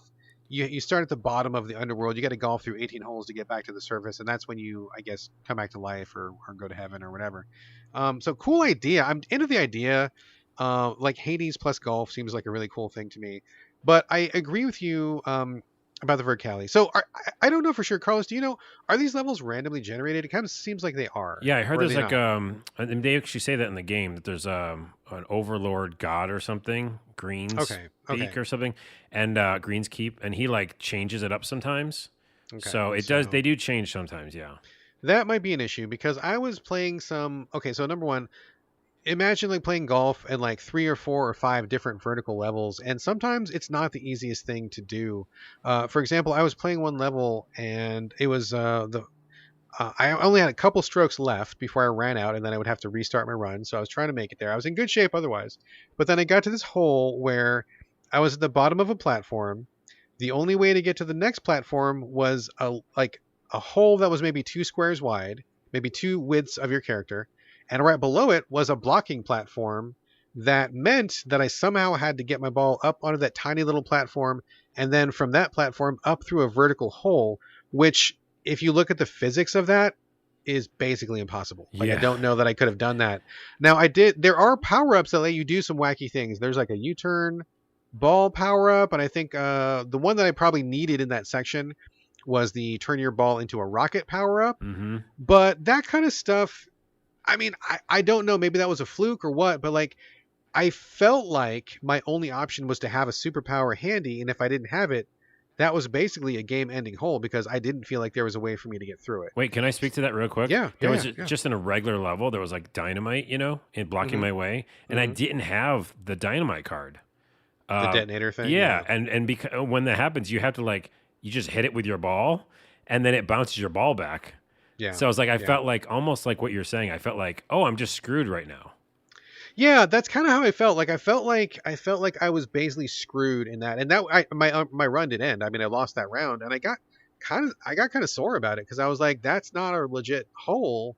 And if I didn't have the rocket card, which I didn't, I don't know how I would have even made that shot. I mean, maybe the developers, obviously they know their game. Maybe there was some technique I didn't know about, or maybe there was some trick I wasn't hip to. But I was like, this is kind of frustrating because I feel like I'm getting these holes that are just really, really difficult, and it's more about maybe having the right power than it is about playing golf. And I was kind Right. of hoping it would be about golf. So the vertical stuff was kind of putting me off. And I got to be honest with you, love the graphics, love the idea. I mean, it's really cute and stuff. The controls are really well. But like, I gotta say, I feel like 18 holes is like a lot. Some of these holes I feel like are pretty long, like you said, and I never finished all 18 holes. I think I never got further than half, maybe. And I was like kind of exhausted by that time. And I'm like, this is like really, really long. So I get that the end of the game is when you get to the end of 18 holes, and that's cool because you need to have something to shoot for. But I have to wonder if maybe it could have been broken up into smaller chunks somehow, or maybe, I mean, or maybe I just didn't get far enough. I mean, that's very true, very possible as well. It just was kind of like defeating on multiple levels, and I kind of just like stopped playing it because great idea, but I just didn't feel like I could win. Let me do. I agree with you on a lot of that. Let me say another pro though, Yeah. because as you finally play it for real for a while, you learn about the spin, and now Yes. that spin is real good. I'm going to say that Super good. Super good. super good and really fun to do too. Yes. Like immediately you when you hit the ball. Wait, do you have to have a spin card to do it? No, you can just do it anytime, No, right? no, you can Yeah, just do it anytime. Yeah. you hit the A button or whatever button you're hitting, and then a direction, which is in other golf games back in the past. I remember this kind of Sure. spin Sure. thing. Sure. Yeah. Classic. And then, but you can do both. So I love the fact that you can do forward spin and then back. Yeah. It's pretty A amazing. lot of other golf games would only let you do one, right? Like you'd pick a Yeah. forward spin or back Yeah. spin or whatever. So that felt really good, and to get those little sweet moments of getting into a hole based on like doing those spins felt great. Yes. So I think sometimes, yeah, the art of actually, or the playing of it was really fun to me. I just think it's level design. Like for Yeah. me, and it's not like a huge like negative at the developers because I think it still works. All of it's like fun but I also agree that I just found it too difficult at times, so that I didn't want to keep playing, and Yeah. that's tough because you want me to, especially a roguelike, get more cards and buy more things at your shop, and I have to feel like I've done something. And I'm not super like defeated after my last run. So Yeah. I think it's level design for me. Other than that, I like the graphics, I like the gameplay, I like the style of it, and I like the concept. So for me, it's just if there was other levels, even if there was like DLC and it was just like all straightaways, like Yeah. I would be Yeah. like so in love with this game if it was just all left to right. Yeah. I agree, dude. I think you've kind of nailed it there. I will give one more pro. Because I like your pro about the spin. One pro that I really liked a lot was if your ball gets in the hole, it stays. It never bounces out. Which, Yeah. as you know, playing a golf game, sometimes it bounces out, or sometimes something wonky happens. But if you know that your ball is going to like magnetically stay to the hole, you can arrange for some shots that might not make sense otherwise. So I appreciated that. I mean, that was a cool decision. I like that decision very much. But I think you are right on the money, sir. I think the game works. It's cute. I like the concepts. The mechanics in general, I think, are fine. I think for me, just like you, it boils down to level design that doesn't quite hit the fun factor for me. And I think if they had just changed it up a little bit to make it feel a little bit less defeating, because I can play a roguelike a lot, and I have to feel like there's hope, right? I have to feel like if I just had done this thing, or if I just had done something better, or like there's got to be like a little light at the end of the tunnel. And this one, I did not feel like there was always going to be light at the tunnel, and that it felt pretty defeating. So that I think they need to work on. But if they fix the levels, like less verticality and just had more horizontal, and I mean, not take it out entirely, but I mean, what you're basically doing is like you're kind of golfing up a 5-story building, and it's just really fucking hard to do that. Yeah. It doesn't feel as fun as I was hoping it would be. So yeah, if they fix the level design, I think I'd be back in. I think it's a winner otherwise, but yeah, kind of hard right now. Yeah, I mean, if there's DLC and it was left to right, like old school golf, I don't want them to change their whole game based on that. But like, No, not the yeah, I just I really do like the idea of objects and explosions and all these different cards and stuff. All of it feels fun. yeah, yeah, yeah, I just feel like you. I just want like a different kind of level yeah. setup. Or just like a flat one once in a while. Like not every level being so vertical. I felt like they were all too vertical. Yeah, So yeah. Every once in a while, that'd be cool, and that's something yeah, you can yeah. patch in. I'm just saying. Yeah. All right. Curse to golf. I feel like it almost got there. It's so close, man. It's kind of disappointing, but all right, there we go. Let me talk for a minute about Thymesia. Thymesia. I'm playing this. Was playing it on the Xbox. This is a Bloodborne alike. It is not a Souls like, but a Bloodborne alike. Somebody played Bloodborne and was like, "This is really cool. I want to make this exact game," and they really tried their hardest to make that exact game.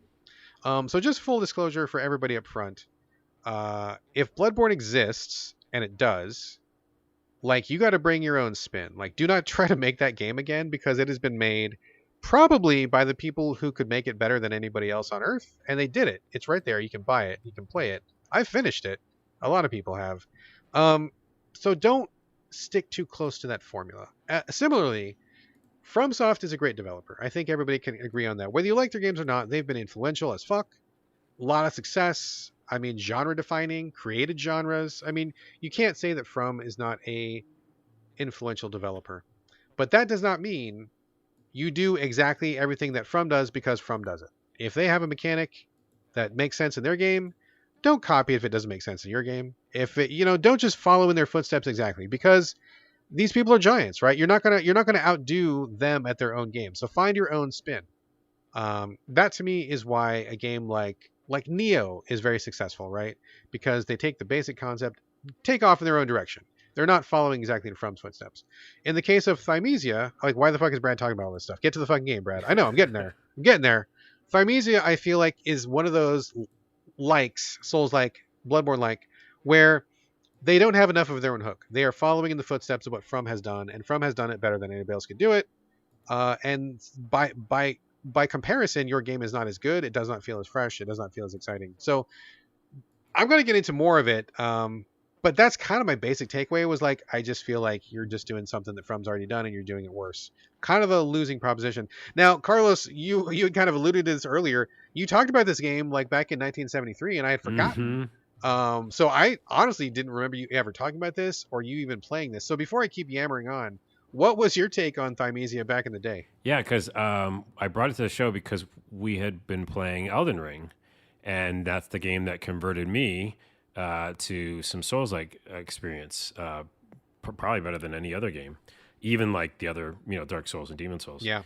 So I was like, just kind of like, oh, I can play Souls games now. I'm going back in. Let me try all the Souls games. Going back in. I don't know if I got a code or if I had a demo. I don't know, but I played it a while ago, like you said, 1973, I think. Like on PC? A year before I was born, by the way. Yeah. Which tells everybody that I'm an ancient person. Oh, snap. PC, yeah. So, I think because I was already like really excited about Souls games, I was like, oh, I can play these now. I think it was easier than a Souls game. It was definitely like fast, like Bloodborne, the action. I don't think I saw as many similarities as you did, and I'm gonna love to hear about them as you talk about this review. Sure. Because it did feel kind of like it had enough of its own thing, but it was copying a lot, and even to the fact of when you die, like it's the same font. All right, dude. Which is like, get the fuck out of here. Yeah, Jesus Christ. Get out of that font. I didn't like that. But yeah, I think there was a lot of other things that were interesting. I remember liking some of the powers. I do remember like rage quitting at some point and never going back to it. I don't know why I did that, but I did.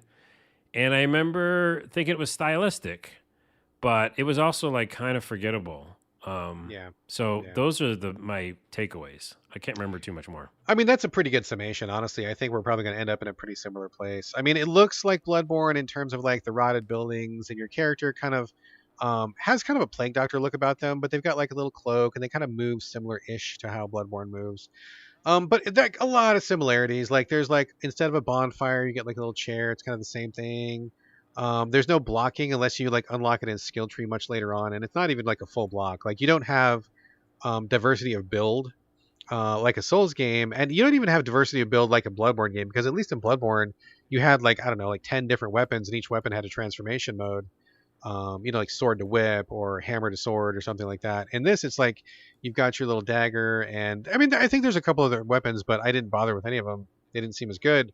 And like, this is like a parry game, and I'm like, I fucking hate parrying.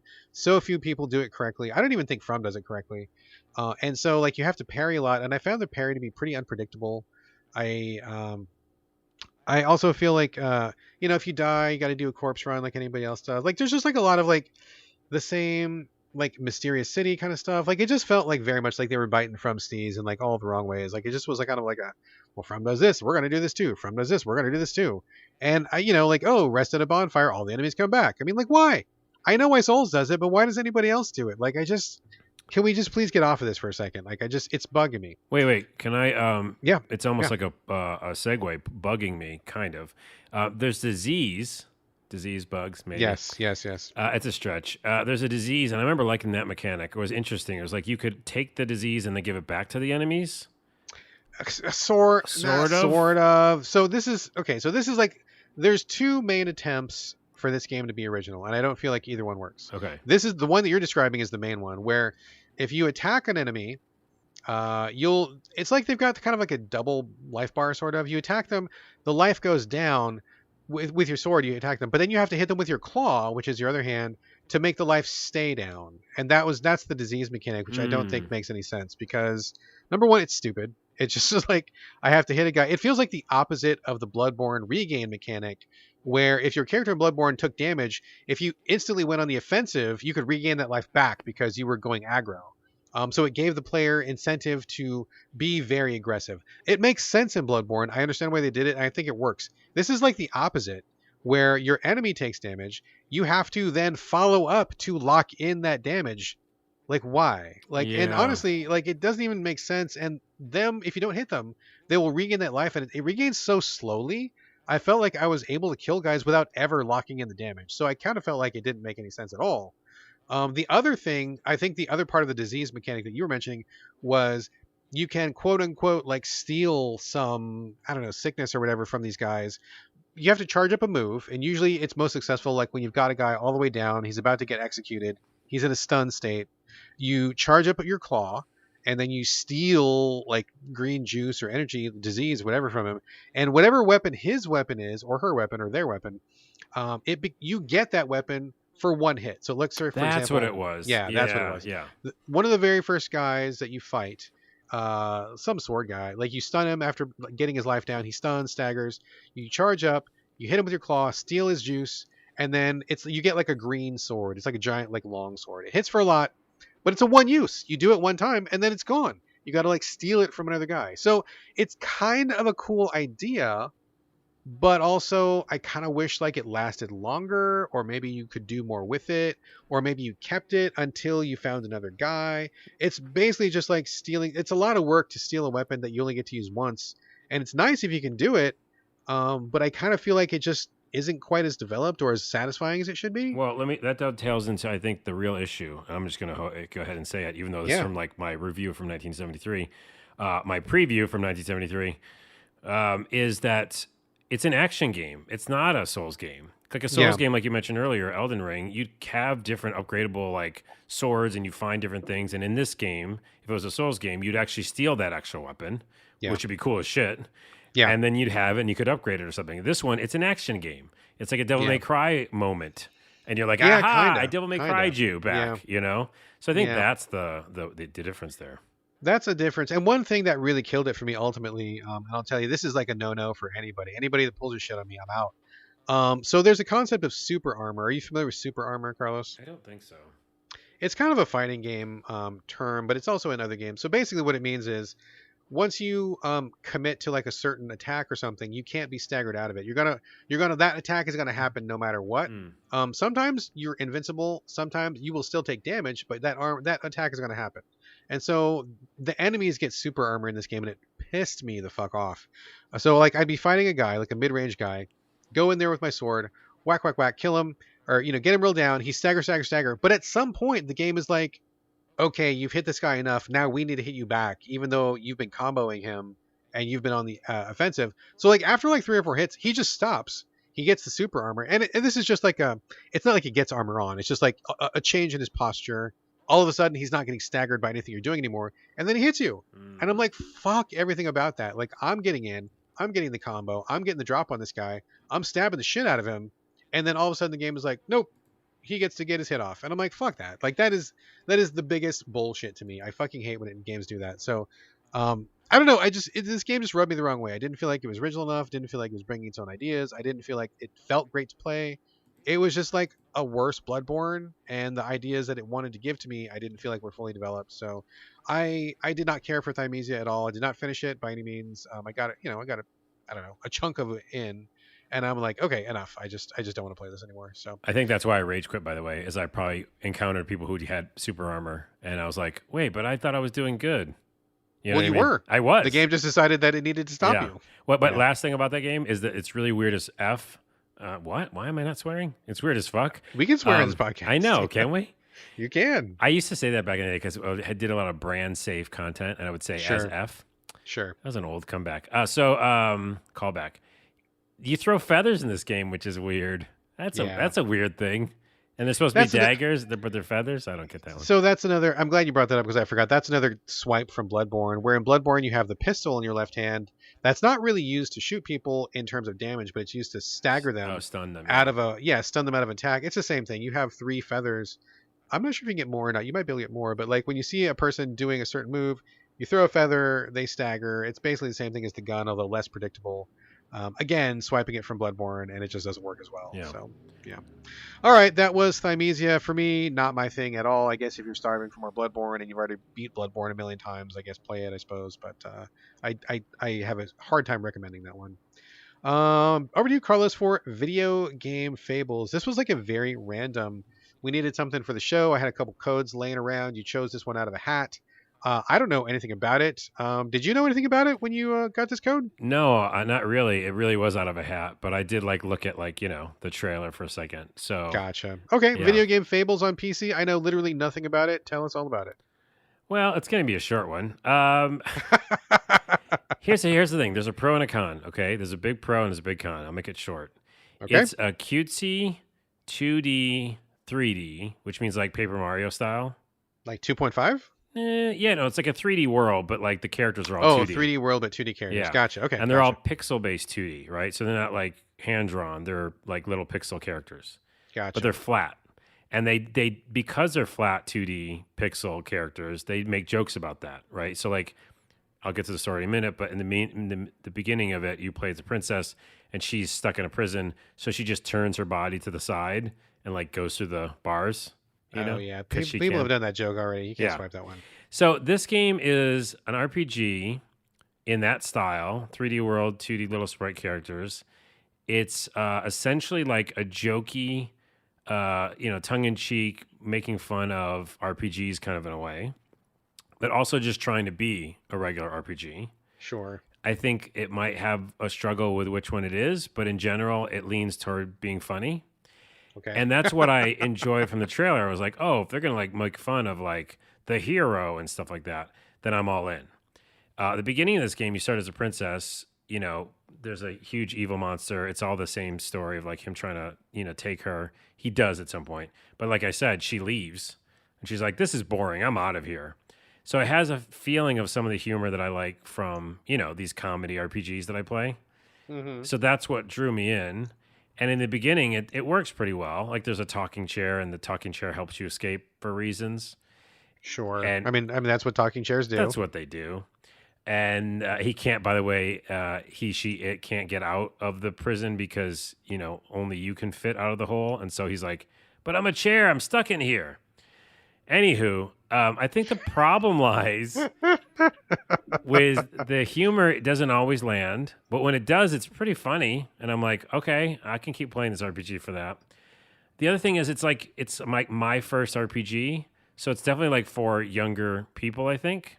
Oh, intentionally aimed at a younger audience? I'm not going to say that because I don't want to disparage the developers in case they were going for older audience, but it's just super easy, right? It's like that's the style of the game.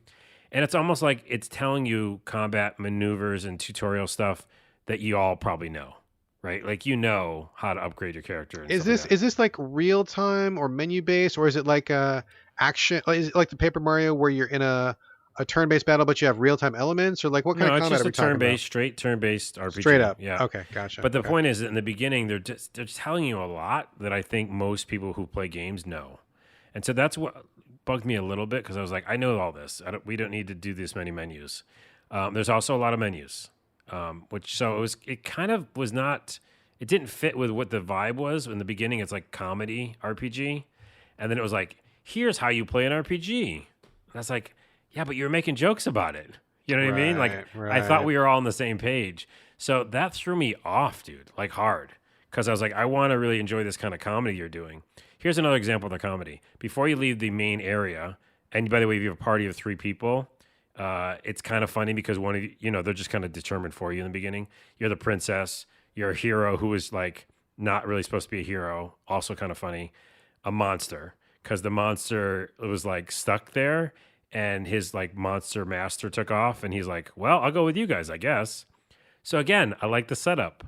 But as you're leaving, you know, you're like going to all the little different parts of the village and they're showing you how to use like a save system and stuff. And I was like, oh, I know how to use a save system. But they make it funny because you go to the inn and the guy goes, hey, I can help you out. If you just lay in this bed over here, you know, you'll get better. See? I'm adding the voice for effect. And so the princess like lays down and she's like, okay. And then she goes to sleep and she wakes up and he's just standing over her, the innkeeper. And Gross. she's like, were you watching me sleep? And he's like, yeah, just for a little bit. You were just out for a second. I want to make sure it worked. For some reason, that was funnier than creepy. Now that I'm saying it out loud, it seems funny Sounds and pretty creepy. creepy, but I can It's see how it would supposed be to be funny. a joke. I get Then it. you get out to the overworld and you're fighting monsters and you're doing regular RPG stuff. But then the comedy pops back up. So it's kind of a mixed bag for me. I feel like I would have loved it a lot more if they didn't hold my hand with the RPG stuff because I was like, you know, you're making fun of it. So I think we should already know about that. And it is like very simple, you know, like super simple. Like, yeah, I want to like it.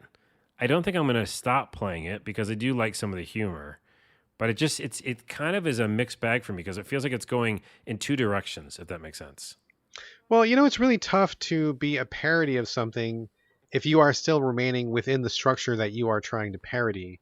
And also, I don't really understand, or I guess I don't know how successful it would be if you were trying to parody something, but you're also putting yourself forward as kind of a beginner version of that thing. So the people Right. who might likely play that thing are not mentally ready for a parody because they are probably playing it for the first time if it's kind of as simple as you're describing. So I kind of think that maybe, I mean, I haven't played this, but based on what you're telling me, it seems like maybe a couple mixed signals going on here. That's exactly it. Now, my review is mixed signals, which isn't negative because I like the things that they do right, especially the beginning. I always love a beginning where you're the princess and you know, something else happens and it's not what's supposed to happen.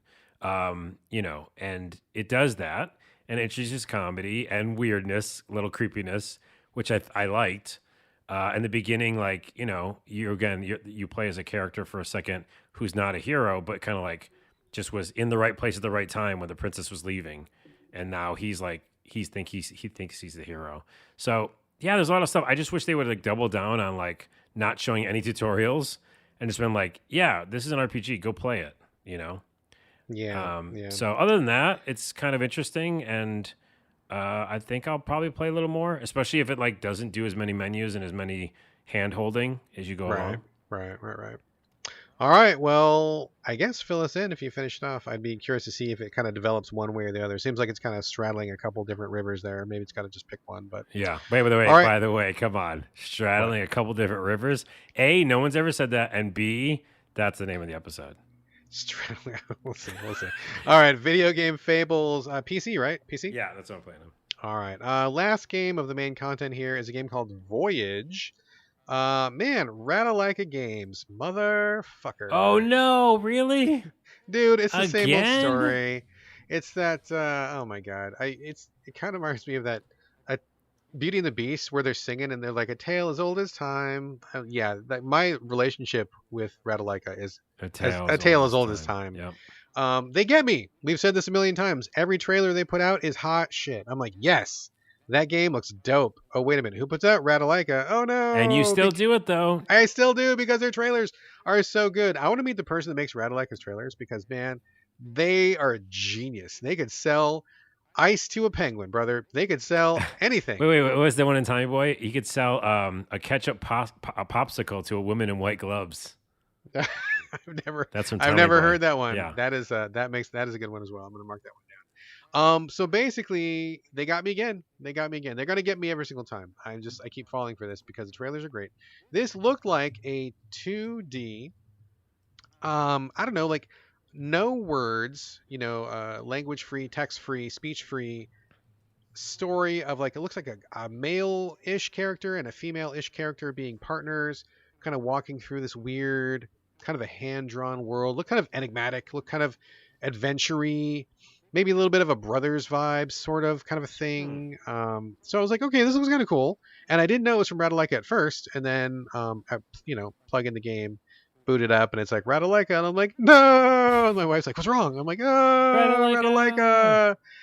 Oh my god! I feel like I should sponsor the show because I feel like we talk about every single game they put out. We do, and just call it "Damn You, Radalaika." Damn you, Radalaika! Yes, exactly. So okay, so what happens is yes, it is that game. It is a 2D, hand drawn, male character, female character. But let me circle back to the unintuitive thing.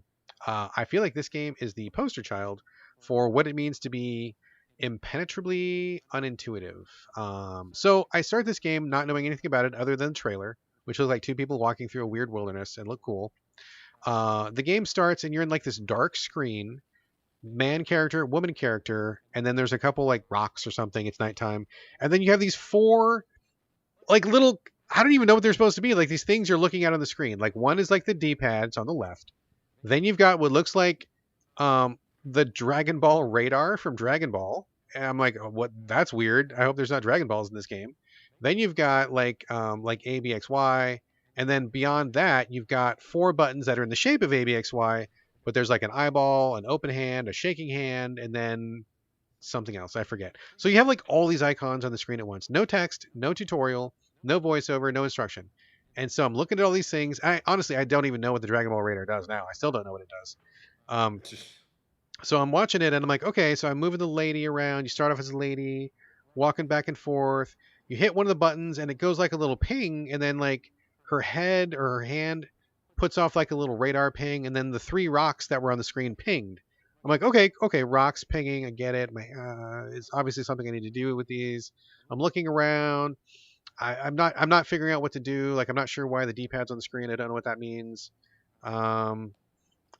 Is this a message? Like I just don't get it, right? So like right off the bat, whatever that initial series of icons they were showing me, I did not understand what the message was. So that is unclear. And then I'm like walking around. I just couldn't figure out what to do. Like I hit the button, and then I saw these little ghosts that were on the screen. They look like little goblins or something. I'm like, what are they? Are they enemies? No.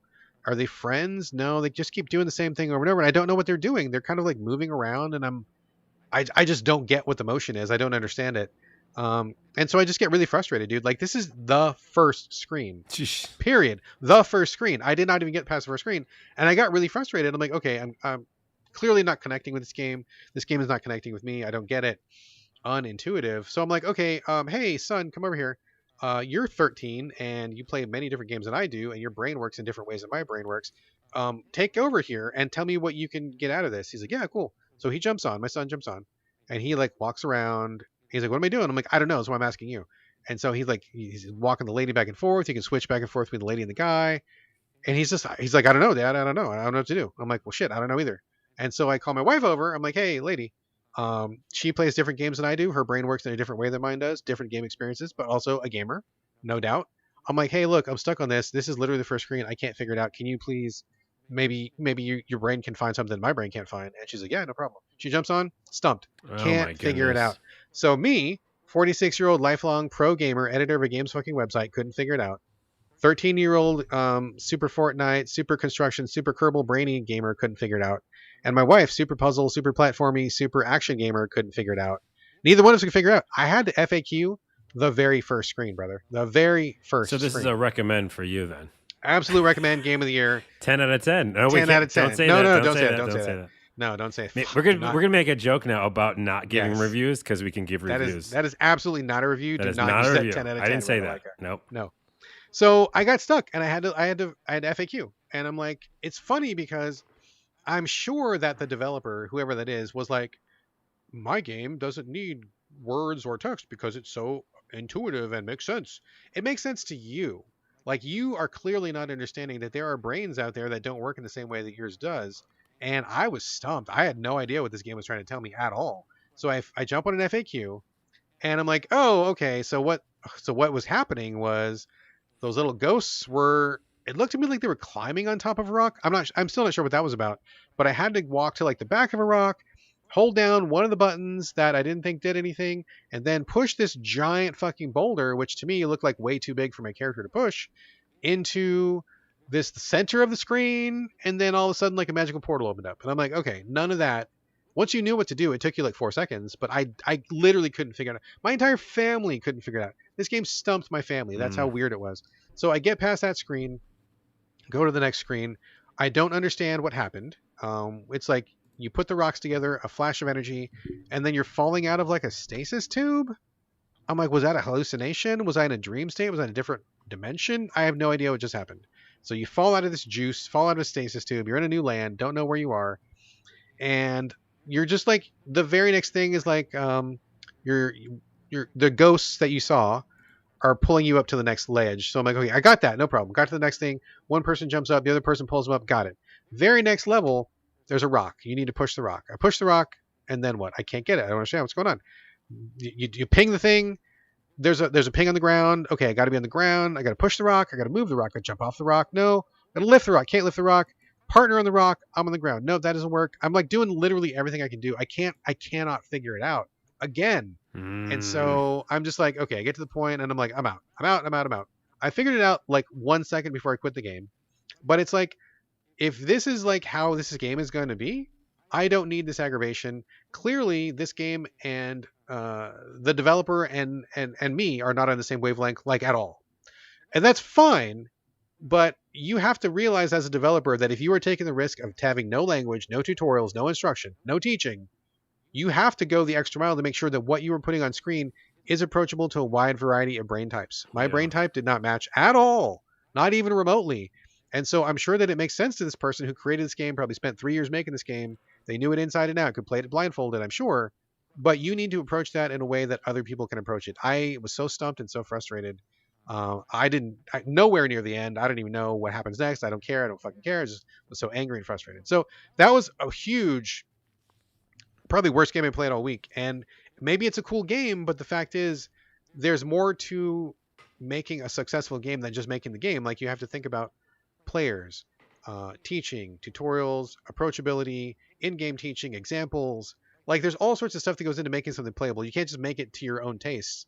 And if you do, I mean, this is the result, right? You get an asshole like me on a podcast completely tearing your game down because I had a bad time with it, when actually you're probably a real nice guy or girl or whatever person, and you probably had the best intentions of making this game, but like, there's more to it than just that. I agree, but let me put one little asterisk. Yeah. Because obviously, like a game like The Witness or something, or like other games where you go, wow, that's just artistic vision. If you can't play it, you can't play it. Yeah. And that's true. Like there are games that like this and other ones that people Yes. aren't just Yes. for everybody. And that's fine. But like Sure. you can just assume that that's okay sometimes too, because it's not like if he or she or they added like a tutorial, have a better experience. Maybe you wouldn't, you know. But or maybe it like compromises their art because The Witness wouldn't have a fucking tutorial at all ever. But you know, by the way, I noped out of that game because I was so fucking frustrated. Even though there was moments of awesomeness, I still left at some point because it wasn't my brain, you know. Yeah. So Yeah. I think that's just the only thing is that like there's some artistic things out there that just isn't for everybody. But I mean, I basically agree. Also, fuck The Witness. also, I hate that fuck game as The well. Witness. Fuck The That Witness. one moment though was really awesome. You remember that one moment? No, I hated every second of The Witness. There's I hated I it. would say this real quick moment. You're standing on this huge castle and you're looking down at this like maze and you're like, what the fuck am I supposed to do? And just by looking at a certain angle, like everything comes together and it's like this cool fucking moment. Anyways. I didn't have that moment. Okay, I don't know. I hated The Witness. But I mean, I agree. But at the same time, I think there's definitely something to be said for setting the player up to be successful. Maybe not in a puzzle solving sense. Like, I get what you're saying about the witness and how those puzzles are specifically designed. I mean, they're not designed by accident. But in this case, it doesn't feel intentional. It just simply feels to me like the developer did not anticipate that people would not understand what they were trying to tell us Hmm. and did not plan for it, right? Like, I don't think these were really puzzles. It was like pushing a block in the very first screen isn't really a puzzle. It's supposed to be, hey, you can push a block. I'm going to show you how. Even if you don't use words, there should be something there that is clearly signaling you have the ability to push. Here's a block you can Yeah, push. yeah, You know what I mean? Like, yeah. it felt like they didn't even get to the whole ability to have a puzzle because I wasn't even sure what the game could do. I wasn't sure what my options were. I wasn't sure what was possible, not possible. So I get what you're saying for sure, but in this case, I don't think it was like a Jonathan Blow moment. I think it was just like I made this game for myself and I didn't test it with enough people kind of moment, All sort right. of thing. It's So fair. anyway, all right, that is Voyage, and that is the no. We got one more game. We One more game. do. We do. We have one more game. The surprise game that apparently everybody in the world knew about except for me. Yes. You brought this to me before the show, and I'm like, what? Say what again? Say what? I'm sorry, huh? I had no idea what you're talking about. The Diofeld Chronicle? I've literally never heard of this game Or before. Diofeld Chronicle? Diofeld? I don't know. I don't know. One of them. I don't know. So I mentioned to you pre-show. Also, I mentioned to you on this show. I don't remember that. I will deny that. I do not remember that. I don't think we can Google search for Diofeld Chronicle. Is there a search that searches audio? Only if I put it in the tags of the show, and I don't remember this, so I probably didn't put it in the tags. Yeah. Well, one of the showcases, Summer Game Fest, something, I mentioned it because I saw it as a trailer, and I had mentioned that it's an action, half real-time, half turn-based action strategy game. Okay. Maybe I'll just say real-time strategy, turn-based. Oh, man, I'm fucking this up. It's a turn-based strategy game first. Okay. And it has real-time elements. Okay. And in the past, I'd mentioned I like the art style, and it's also Square Enix putting it out. So I was like, okay, pretty good company. It looks really cool. It's kind of mixing the idea of what's the Octopath Traveler style visuals. I like those kind of really rich 2D visuals. Rich 2D, more detailed 2D than like Octopath, which is more pixely. Okay. This is definitely more definition in the characters. Okay. But it does that same depth of field thing in the little scenarios. Yeah. So yeah. This is a turn-based game strategy. So you're in this location fighting monsters, giving orders, but in those locations, they all kind of have that vibe to it. So I just played the demo real quick and I didn't finish it, but I played quite a bit from it. And yeah, I think I'm in. I talk about this on the show all the time. I'm still looking for a good Advance Wars type game. Because I go to some strategy games and you go, Carlos, you're not going to like it. And I go, you're right, I don't. Now, the game that you think is the best game in the world, what's it called? Into the Breach? Into the Breach, is a same style of game. Like it's XCOM style, right? Where you're giving orders. Yes. That has no real time, though. Am I right? It's 100% turn-based, yeah. So this is mixing the two, which I think is harder to find. So you're giving commands to your troops and your heroes, like Advance Wars. Or like Fire Emblem, more like Fire Emblem, where, these characters have talking parts and they're like story characters and they're your army or whatever. And you're fighting, people. So you give them actions on the battlefield and then they go start doing them in real time. But you can, stop it at any time and issue commands. Is this at all kind of like Valkyria Chronicles at all? Yes. Did that mix at real time? I forgot. It's been so long. Because it was turn based, but then once you picked your character's turn, you kind of controlled them in real time and running around a screen. So you could not at dodge all. Not that. No, not like not that. that part. No. There's no action where you're controlling it. It's still just a strategy game, but they're moving. The real time part is them moving. So give me an example. Here's the monster or the bad guy you're fighting, some evil guy. You send your 3 troops, and you can use. It's really intuitive. Back to intuitive. Oh, Jesus. It is very intuitive with the controller because I was playing it on PlayStation. And you just hit L2 trigger and it select all the heroes. And you say, okay, move to this area. So they start going. So it's like an RTS sort of? Yes, that's what I should have said in the beginning. Oh, man. I might be out then. Okay, hold on. And then at any point you can pause. And so say I moved all those heroes to the bad guy, right? I pause at any time by just selecting one of the heroes and then I pick a special move. So they got special abilities, like you would in an RPG.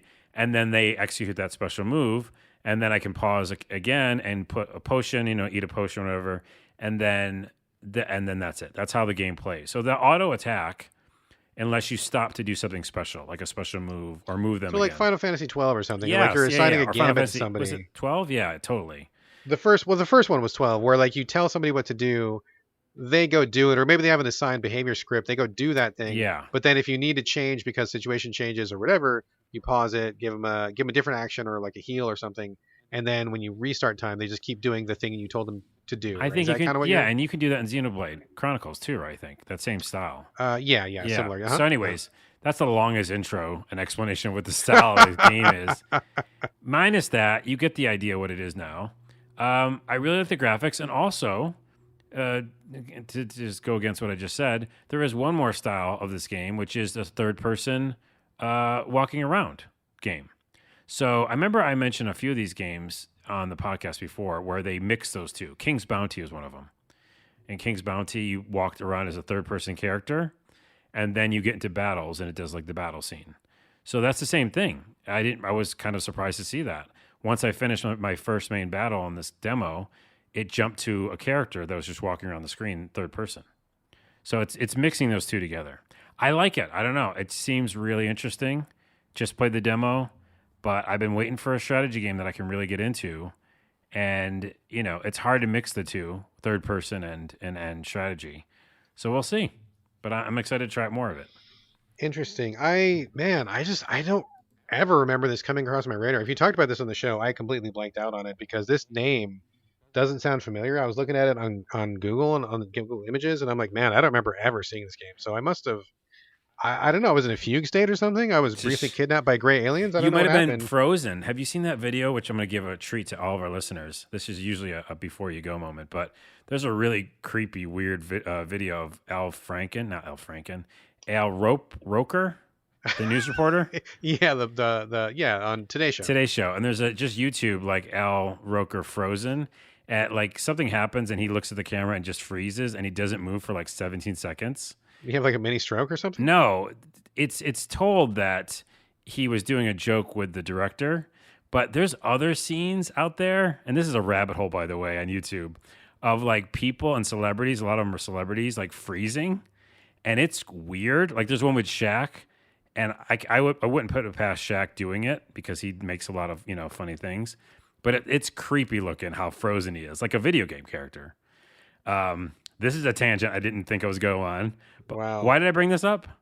I don't know. Like, because I said I didn't remember anything about hearing or seeing this game. Oh, were you in a frozen state is what I was saying. I was in a fugue state because when you talked about, if you talked about it on the show, if you indeed did talk about it on the show, I absolutely don't remember it at all. So. In that world, I talked about it and you were frozen. Like in those that was my Al Roker moment. Roker moment. And the reality is I said like 2 lines about it. So...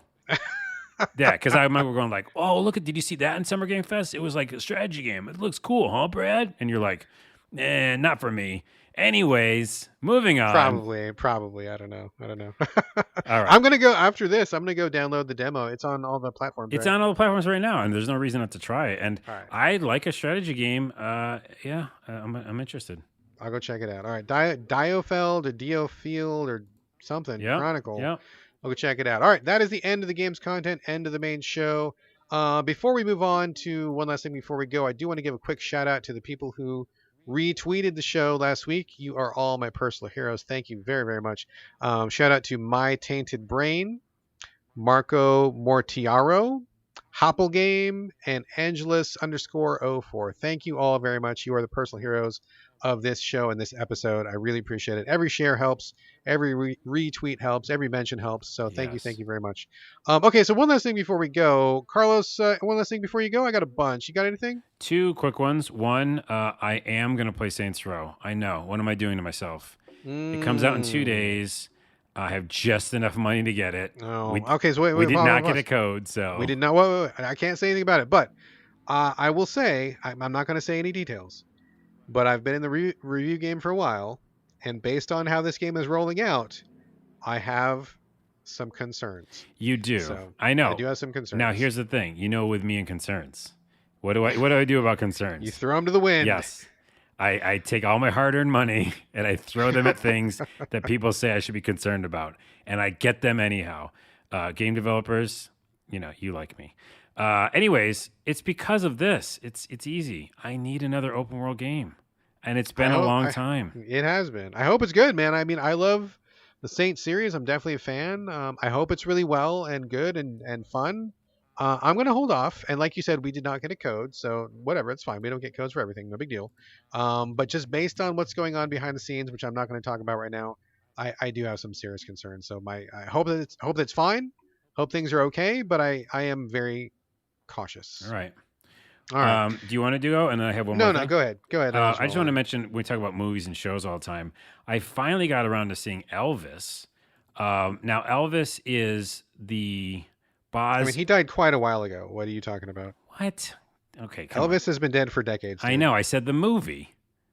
Oh no, you didn't say. You said Yes, that's what I said. What do you think? it I was. said? That was a very weird transition. You kind of like didn't quite seal the deal there. You're like, and then we talk about movies, and then I saw Elvis, and I'm like, Oh, like I just saw him on the like street. you just like. Okay, I mean, that's fair. At QFC. I did also you see go him to- at the grocery store. Yes, Oh, but it was just one of those look-alike Elvises, and he was sure. quite portly and smelled a bunch. But I gave him some money. Anyways, no, this is Baz Luhrmann.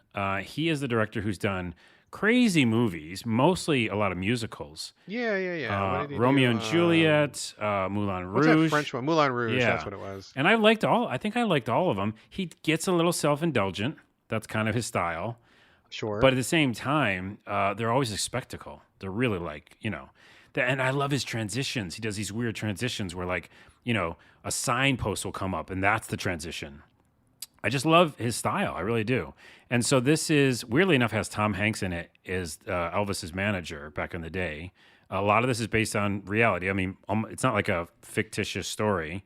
It's what happened in a really quick, short synopsis way and a very stylistic way. So, they embellish a bit. If Tom Hanks is Colonel Tom Parker, That's then exactly it. Who is playing Elvis? It's Austin Butler, who I've never seen before, which I always like actors who I don't know. It's not like the person who's supposed to be in every movie. So I've never seen him in anything before. Fucking perfect. Like, amazing. I just really like this movie. It's epic. I actually watch it in 2 sittings because it's like a super long movie. I do that for some movies. But man, oh man, it's like, it's a little depressing. Also, maybe start thinking about my life because at the end it does talk about Elvis and what happened to him. But You also really like banana and peanut butter and bacon sandwiches. I do too. as well, yeah. And my apartment is known as Graceland. That's true. It shouldn't be because it's just a small room, but it's the Graceland of studio apartments. Anyways, this movie, it's a game because we talk This about games. game, the Elvis game, that'd be pretty It's cool. I'd play really that game. fucking good, man. Like I think I might even watch it again. Wow. I don't know. Like there's something about it. His spectacle, the way he does it. Yes, he doesn't hit everything. But when he does these moments in Elvis's life, because I know Elvis quite a bit, like his comeback special and the Christmas special and stuff like that, you go YouTube it and it looks real close. Like they're doing a lot of shot for shot stuff, but then they're embellishing and having these really fantastical moments. It's a visual treat. Here's my review. We're not doing movie reviews, but I would say it is a visual treat if I were giving it a movie review. And I highly recommend it. It's such a weird, fun watch. Okay, right on. Baz Luhrmann. Yeah, I think I've enjoyed his films. I don't know that I've seen them all, but I have enjoyed the ones I've seen. So Yeah. definitely got a style to him. All right, cool.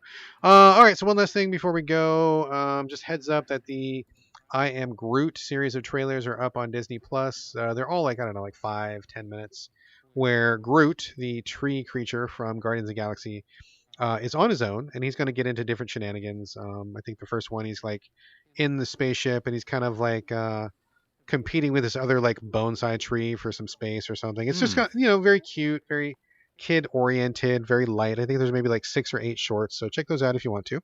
Also, She-Hulk debuted this week, starring Tatiana Maslany, and also what's his name, Mark Ruffalo was the guest star as the Hulk. Did you see She-Hulk at all? Any I interest? did, and I want to ask your opinion because all the internet is abuzz with Sure. how much CG that is and how, I mean, in my opinion, from just watching, video, how off-putting it is, in my opinion, because I like that actress. I've seen her before. Yeah, she's a great actress. Yeah. And then it doesn't look like, in my opinion, like the actress anymore because it looks like a fucking computer graphic thing. So I know I'm like polluting the waters saying that, but You're peeing in the pool, Carlos. what do you think?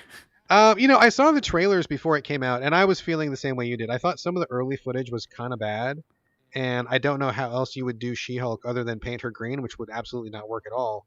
But I feel like in the final product, there was maybe like one or two scenes where I was kind of like, But overall, I feel like they did a great job. I mean, and after a few minutes of watching it, you kind of just like don't obsess about it. I mean, maybe people do obsess about it, but I kind of like let myself go and didn't really try to nitpick the CG too much.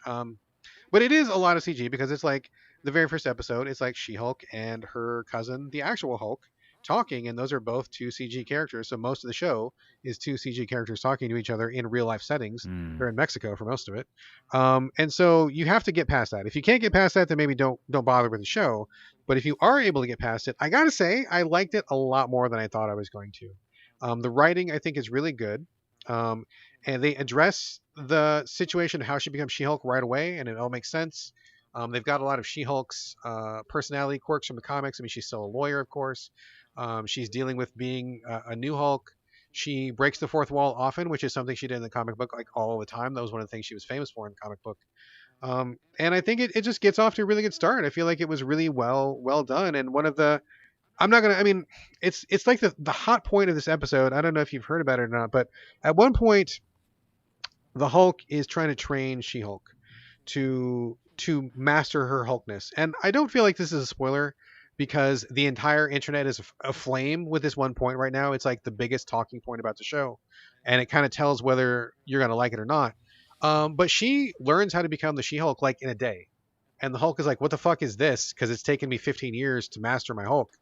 And she's like, "Yeah, but I'm a woman and I take shit every single day and I'm used to dealing with shit and you're not. So like you got fucked up behavioral problems and you're a man. I'm a lady who puts up with this every single day. So this is nothing." Didn't And she just like instantly masters the shield. And it makes sense. Like it makes perfect sense, right? Like you talk to any woman. My wife has some fucking horror stories of being a woman. Any woman you talk to has horror stories of being catcalled, harassed, followed in an alley, mansplained to, talked down to, abused, whatever. I mean, literally every woman on earth has stories about this. And I thought it was so brilliant that the writers took that real element of being a woman and used that to her advantage. I mean, it gives her like this giant advantage of being the She-Hulk because she's already mastered all those things. Staying cool, staying under control, not flipping off and having somebody call you emotional, not getting mad and having someone say that you're PMSing or something. Like it made sense in the show. And a lot of people, I think the assholes are having a big problem with that. And I think the cool people are thinking it's cool. So I'm definitely on the cool side. I liked it. I thought it made perfect sense. And I'm totally fine to roll with that for the show. If you have a problem with that, I think that maybe you might not be a good person. And you're probably not listening to the show in the first place. So I liked it a lot. I thought it was very good. I'm mad at Disney Plus because they're going back to like weekly bullshit episodes. I want all the episodes. I would have watched 4 or 5 episodes in a row if they had been available. And I really wanted to binge it. But fuck Disney and their goddamn weekly episode. I know, drops. but back, I'm just, I know I'm why putting they an do it. asterisk. No, I'm putting not why they do it. I'm putting an asterisk because some of us like that. No, I hate Some it. of us No. like that. No, it's bad and wrong. It isn't bad and wrong. Some of us like it. Anyway, I thought it was really cool. I'm definitely going to watch that. So good on She-Hulk. Thumbs up. Good job to Tatiana Maslany, too. Good job. This was also a weird week because my family and I kind of juggled a bunch of shows, and we finished like 3 shows all kind of at the same time. We finished Doom Patrol. I know that you're not the biggest fan of Doom Patrol. I think season 1 and 2 of Doom Patrol are probably some of the finest TV that's ever been on TV. I think it's just really magnificent stuff.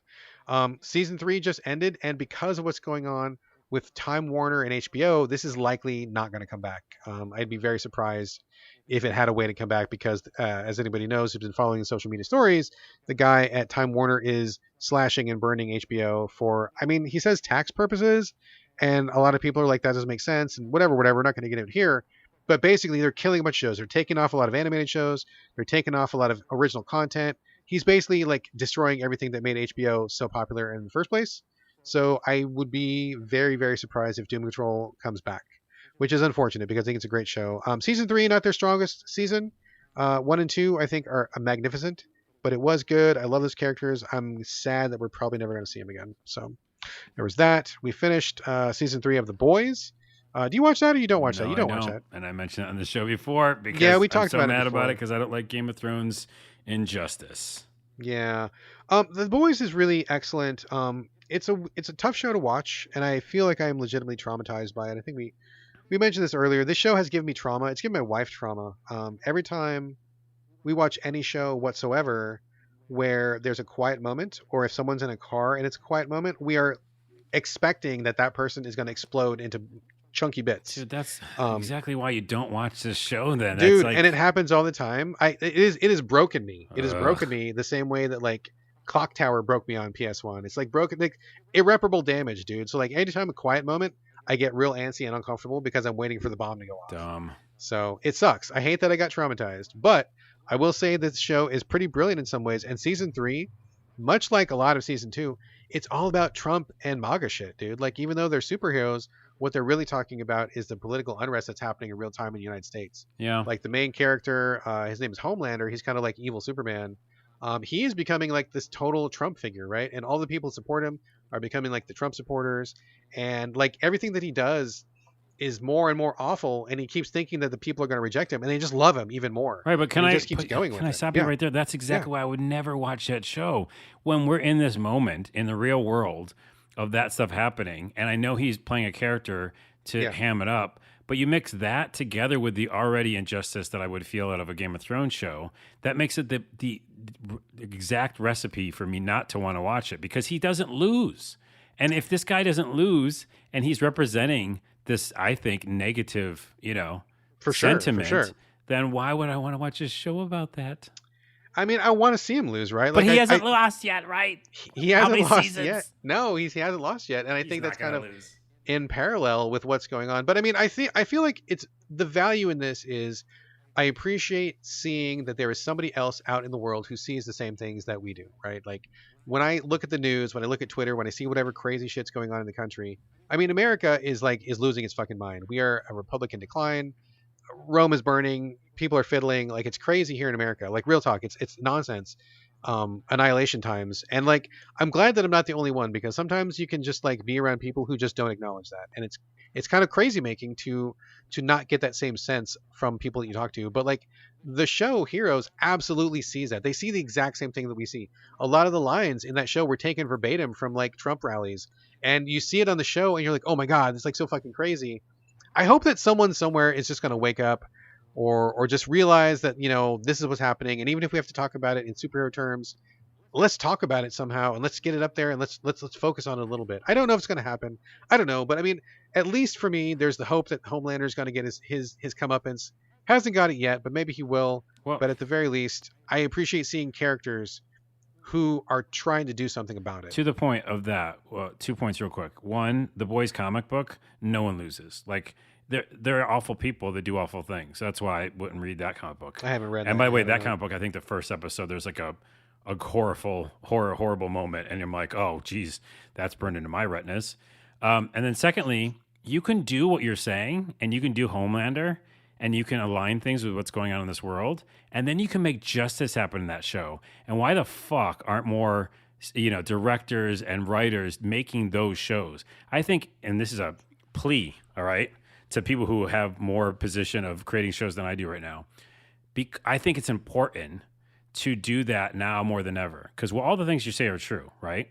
And in this interestingly horrific declining republic moment, make shows like that where there are these, in quotes, negative, difficult, monstrous people and have them lose. And you know how much power that gives you back just by watching that show? By the way, asterisks again, why do you think I play RPGs, Brad? Because you like to kill God. No, I like to kill the monsters. I like to kill and defeat the evil emperors who are taking over the land. How many times is an evil emperor taking over the land? So that's what I'm saying. I think more movies and more shows should do that. And I think there are some that do. But that's why I have my strong. I mean, I agree, against dude. that. I 100% agree with you. I mean, that's kind of why we're watching it too. Is like, man, like the day that Homelander gets served is going to be a great day, and I hope that they get there. I mean, I haven't read the comics, so I don't know how that goes, and I don't know how faithful the show is to the comic. But man, I just like, it gives me heart to see the team of the good guys, kind of like what they need to do to do this. So I like that. Yeah. And I'm hoping that we get that. We didn't get there in season 3. I mean, no spoilers, but Homelander's still around. And I really want to get there. I really want to see him get served. So we'll see. And we also, but to clarify, the Boys season 4, I'm sure is coming.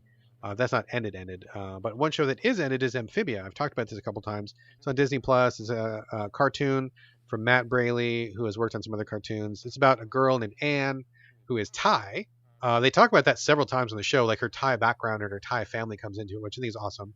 You don't get like Thai main characters very often, especially where they don't talk about their culture and stuff.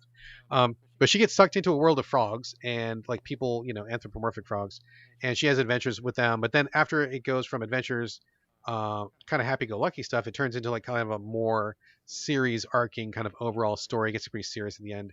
We just finished the entire series. Series wrapped up. It did finish to a natural conclusion, which was great. Overall, I can't say that I agreed with everything they did in the final season. I felt like there's a couple things that I could have done without, but I feel like overall, I love Amphibia. I mean, the first 3 or 4 seasons were amazing. The frogs are great. I mean, just their family dynamic and how they get along with Anne and everything. Like, it's such a great cartoon. I definitely feel like it's up there for me, kind of like along with something like, Gravity Falls or like a Steven Universe or something like that, or a Disenchanted or something. It's not, it's got its own vibe, it's got its own tone, but like, man, the voices and the characters and the adventures are just really heartwarming and really, really good and really connected with us. So I love that show. I'm kind of sad that it's over, but I'm also really happy it got a chance to naturally conclude and the story got wrapped up. And it's one of those stories where they bring back literally every character that's ever been on the show ever, even the smallest roles. They all came back at least once in the final run up. That's nice. So if you're like an RPG player and you like those endings where they bring back everybody you ever met along the way and tell you what happened to them, this is like the RPG version of that. Like, they tell you every character you liked, every character comes back. It's really cool. So I love Amphibia. If you've never given it a chance and you like, Steven Universe, Gravity Falls, anything like that, Disenchanted, whatever. If you like those cartoons, I bet there's more than a fair chance you're going to like Amphibia as well. Give it a couple episodes, it'll grow on you. It's good stuff. So. Check it out. And that brings us to the end. No? I thought that was it. I just want to give you one more thing because based on what you just said, I just want to remind you, people, to watch Reservation Dogs. I think one of the finest shows on television, maybe ever. When I say fine, here's what it is. Yes, I'm Native American, so I have a little bit of bias. But secondly, it's one of the most real shows. There's so many shows that don't just like double down on their, the culture of what they're trying to show, the moment, the people. This is just like you could just feel its realness. And then secondly, this last episode, I think I was on episode 3, it had this moment about someone passing.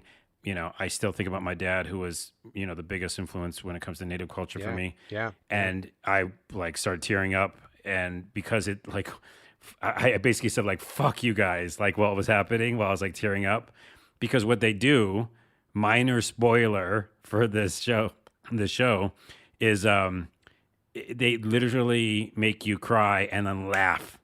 You know what I mean? Like after. And I was like on the verge going like, oh man, this is really hitting me. And then they threw a perfectly timed laugh in. And you're like, oh, fuck you. That's like great. Like, I mean, that's wonderful, dude. That's like life, dude. You can be in the darkest place and then you can laugh, and then that's why it's so real. I was like, awesome. What's happening right now? They just made me cry and they're just making me laugh in a second. And then when I finished the show, I just sat there for a while. And that's just one episode. So everybody watch Reservation Dogs, dude. Oh, dude, we are perilously close to starting that. Well, like I said, we just wrapped up like 3 shows this week, so we're going to start a new rotation of shows. That is one of the front runners. I really hope you do soon, dude. I really think your whole family will be like just stunned by I'm gonna bring it up. I'm gonna bring it up to the fam this afternoon. Okay. I think so. All right, cool. All right, okay. And now we're done. Anything else? No, we're done. Okay. All right, that is a show. As always, folks, thank you for listening. Also, we do want to get your questions and comments, just like Elio Campitelli did at the beginning of the show. Hit us up, SoVideoGamesPodcast@gmail.com, or on Twitter @SoVideoGames. But you can reach us individually. Carlos, where are we directing our traffic this week, sir? YouTube.com/Carl Sordella. That's a thing, in case you didn't know. Also, TikTok.com/Carl Sordella. No one searches for it like that, but just look for Carl Sordella, I guess. And that's it. There we go. As for me, same as always on Twitter, on Instagram, it's my name, BradGallaway, all A's, no O's. And that's going to do it for episode 298. Thank you all again for joining us here on the So Many Games podcast, and we will see you again next week. But in the meantime, this is bye from Brad. Yeah, bye from Carlos. You were saying this super fast, so I had to do I was saying. Anyways, we got to wrap it because we're hot and it's tired, and we just did a long episode. Bye.